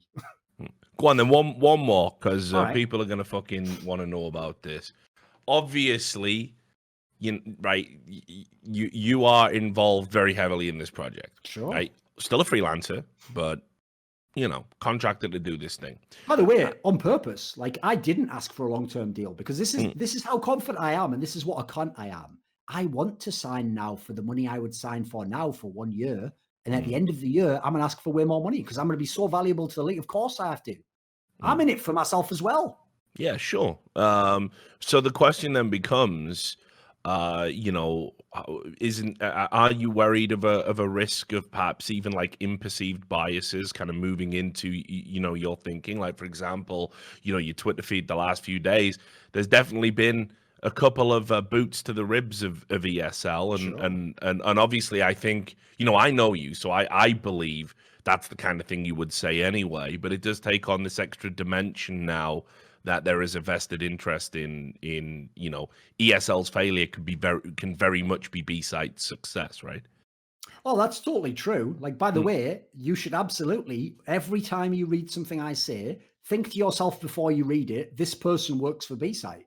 Therefore, it's potential they have bias. I mean, there is even a concept called implicit bias, which obviously exists. Like sometimes I might not even be aware I'm biased. Like that will obviously be the case. Sure, totally. Like, for example, we all know that we are biased to our friends and forgiving in a way we wouldn't be to our enemy. Of course we wouldn't. We'd be the most petty fucker ever on that thing. I will just say this, as I said in my video, now, after some of the shit I've dropped now, it might be over. But then again, everyone on Reddit who tells me I've burned bridges, I notice I keep magically fucking teleporting across the same bridge for more money a few years later. So I don't really know if you guys know what burning a bridge is. Like, why would I care about the bridge when I have a fucking helicopter, you moron? They just have to have a helipad ready for me and a red carpet laid out, and then down I come. No problem. I don't like to go across bridges anyway. They're shit. Burn them all down. Whatever. I went too far with the analogy. But anyway, the point I'm making I burn all the bridges, mate. The point I'm making is I personally, like, for example, when ESL sent me their thing, which I'm glad they're doing now, a proper, request for a proposal, like which events would you like to work? I sent back that I want to work certain events this year. You can probably guess which ones they are. They're my favorite events. Yeah. They are ESL events. So if it's up to me, I would like to work those events for ESL. I will work with Blast. Obviously, it's been announced already. My self-interest does not solely lie with this league. And this is one thing, obviously, if people hate me, they're not going to believe this. If people like me, they're going to believe it anyway. So I'll just say the line anyway, which is, I personally don't want B-Side to succeed if it is at the cost of the CSGO ecosystem and actually the quality of the circuit. Like as I said on By the Numbers, I would not choose a world in which this became the only thing in the circuit and ESL died. Like, I think that would suck. I think that would actually be a worse world. Even if people made more money, you'll notice there's one thing I have always argued against my own self-interest, which is, in theory, to have the best games, you want the players to get paid the most, to have the best contracts, have the best conditions. The amount of games I've argued against franchising in because I wanted the open circuit and I wanted all its flaws, but all the best parts of it as well. I still believe that. I will never be on board with complete exclusivity. Like, it's one of the reasons why I'm glad it never happened anyway, but I'm glad they never asked me to be part of Overwatch League, because it wouldn't matter how good the deal was. It just isn't for me. I'll go and luckily I can go and be a journalist. I can go and be a content creator. I can work outside of all your entities, and I'll do that. I'll never do it where it's like, right, but the money's too much. Like, as I've said on By the Numbers, money's so fucking overrated. Yeah. But delete that part when it comes to the negotiations for next year. Don't. Yeah, absolutely. Yeah, don't open. Just as a guy that's thought about becoming an agent at some point, don't open up with that. Like, I think money's overrated. So there you have it. Look, I hope that was an illuminating look at what's kind of going on with B-Side. I'll just publicly also say I do extend an invitation to ESL to come on. We could probably do it. Even maybe without Duncan, if they're a little bit. If that's better. Yeah, if that works out better for them, but we'll see what they say about it. Because I literally am an impartial entity. I'm excited by B-Side. I've got lots of friends working on over there, but I definitely agree with Duncan's sentiments in the sense that I'm worried if ESL does go under. I think with everything that's going on with the Overwatch League, the Call of Duty League, if suddenly ESL takes a big hit and we know that they're downsizing in offices outside of the main one, and lost some big money deals, I think esports is going to have that correction, which it's going to affect a lot of people I care about. And, I don't want that, having lived through two bubbles, bursting already, two corrections, if you like. So we'll wait and see what happens, but obviously the invitation is there. If ESL want to come out and make their case on By the Numbers or on my stream, they should absolutely have at it. But anyway, it was great to get Dan on the show. Really cool guy. Obviously, Duncan, I'll see you tomorrow for our regular show where you're not sort of a guest. And thanks for making the time today. And you are killing it with the PR, brother. Just, I don't think you got a lie in you, so just stick to that. And so shout out to the sponsors, obviously .com/RLS. Go over there, you can sign up with that referral code and they will match up to $100 that you deposit in there. They're great partners. They've supported me for a long time. We're signed up right the way through to 2021. They are just good folk. And of course, obviously, our patrons, you get a bonus shout out because we did this bonus show for you. So our $100 patrons, Jerky's Minion, Alice the Alchemist, Alisha Uzmanov, Rekovic on Steam, and our $50 patrons, Benakagi Assassin, Butt Pounder 420, Carve, Flacksmith, J-Dubs, Lipscomb Davis, Madsen, Marcus Kiumpar, Mike Feedme, Nemesis, Nikolai Lundgren, Sadsawar, Sunmade Raisins, TC Owens, Tobias Bernasconi, and Watchdoge. Thanks to everybody that tuned in, everybody that subscribed, everybody that supports the show, and we will see you tomorrow at our regular time at 2:30 Pacific. Until then, make sure you all take care of yourselves.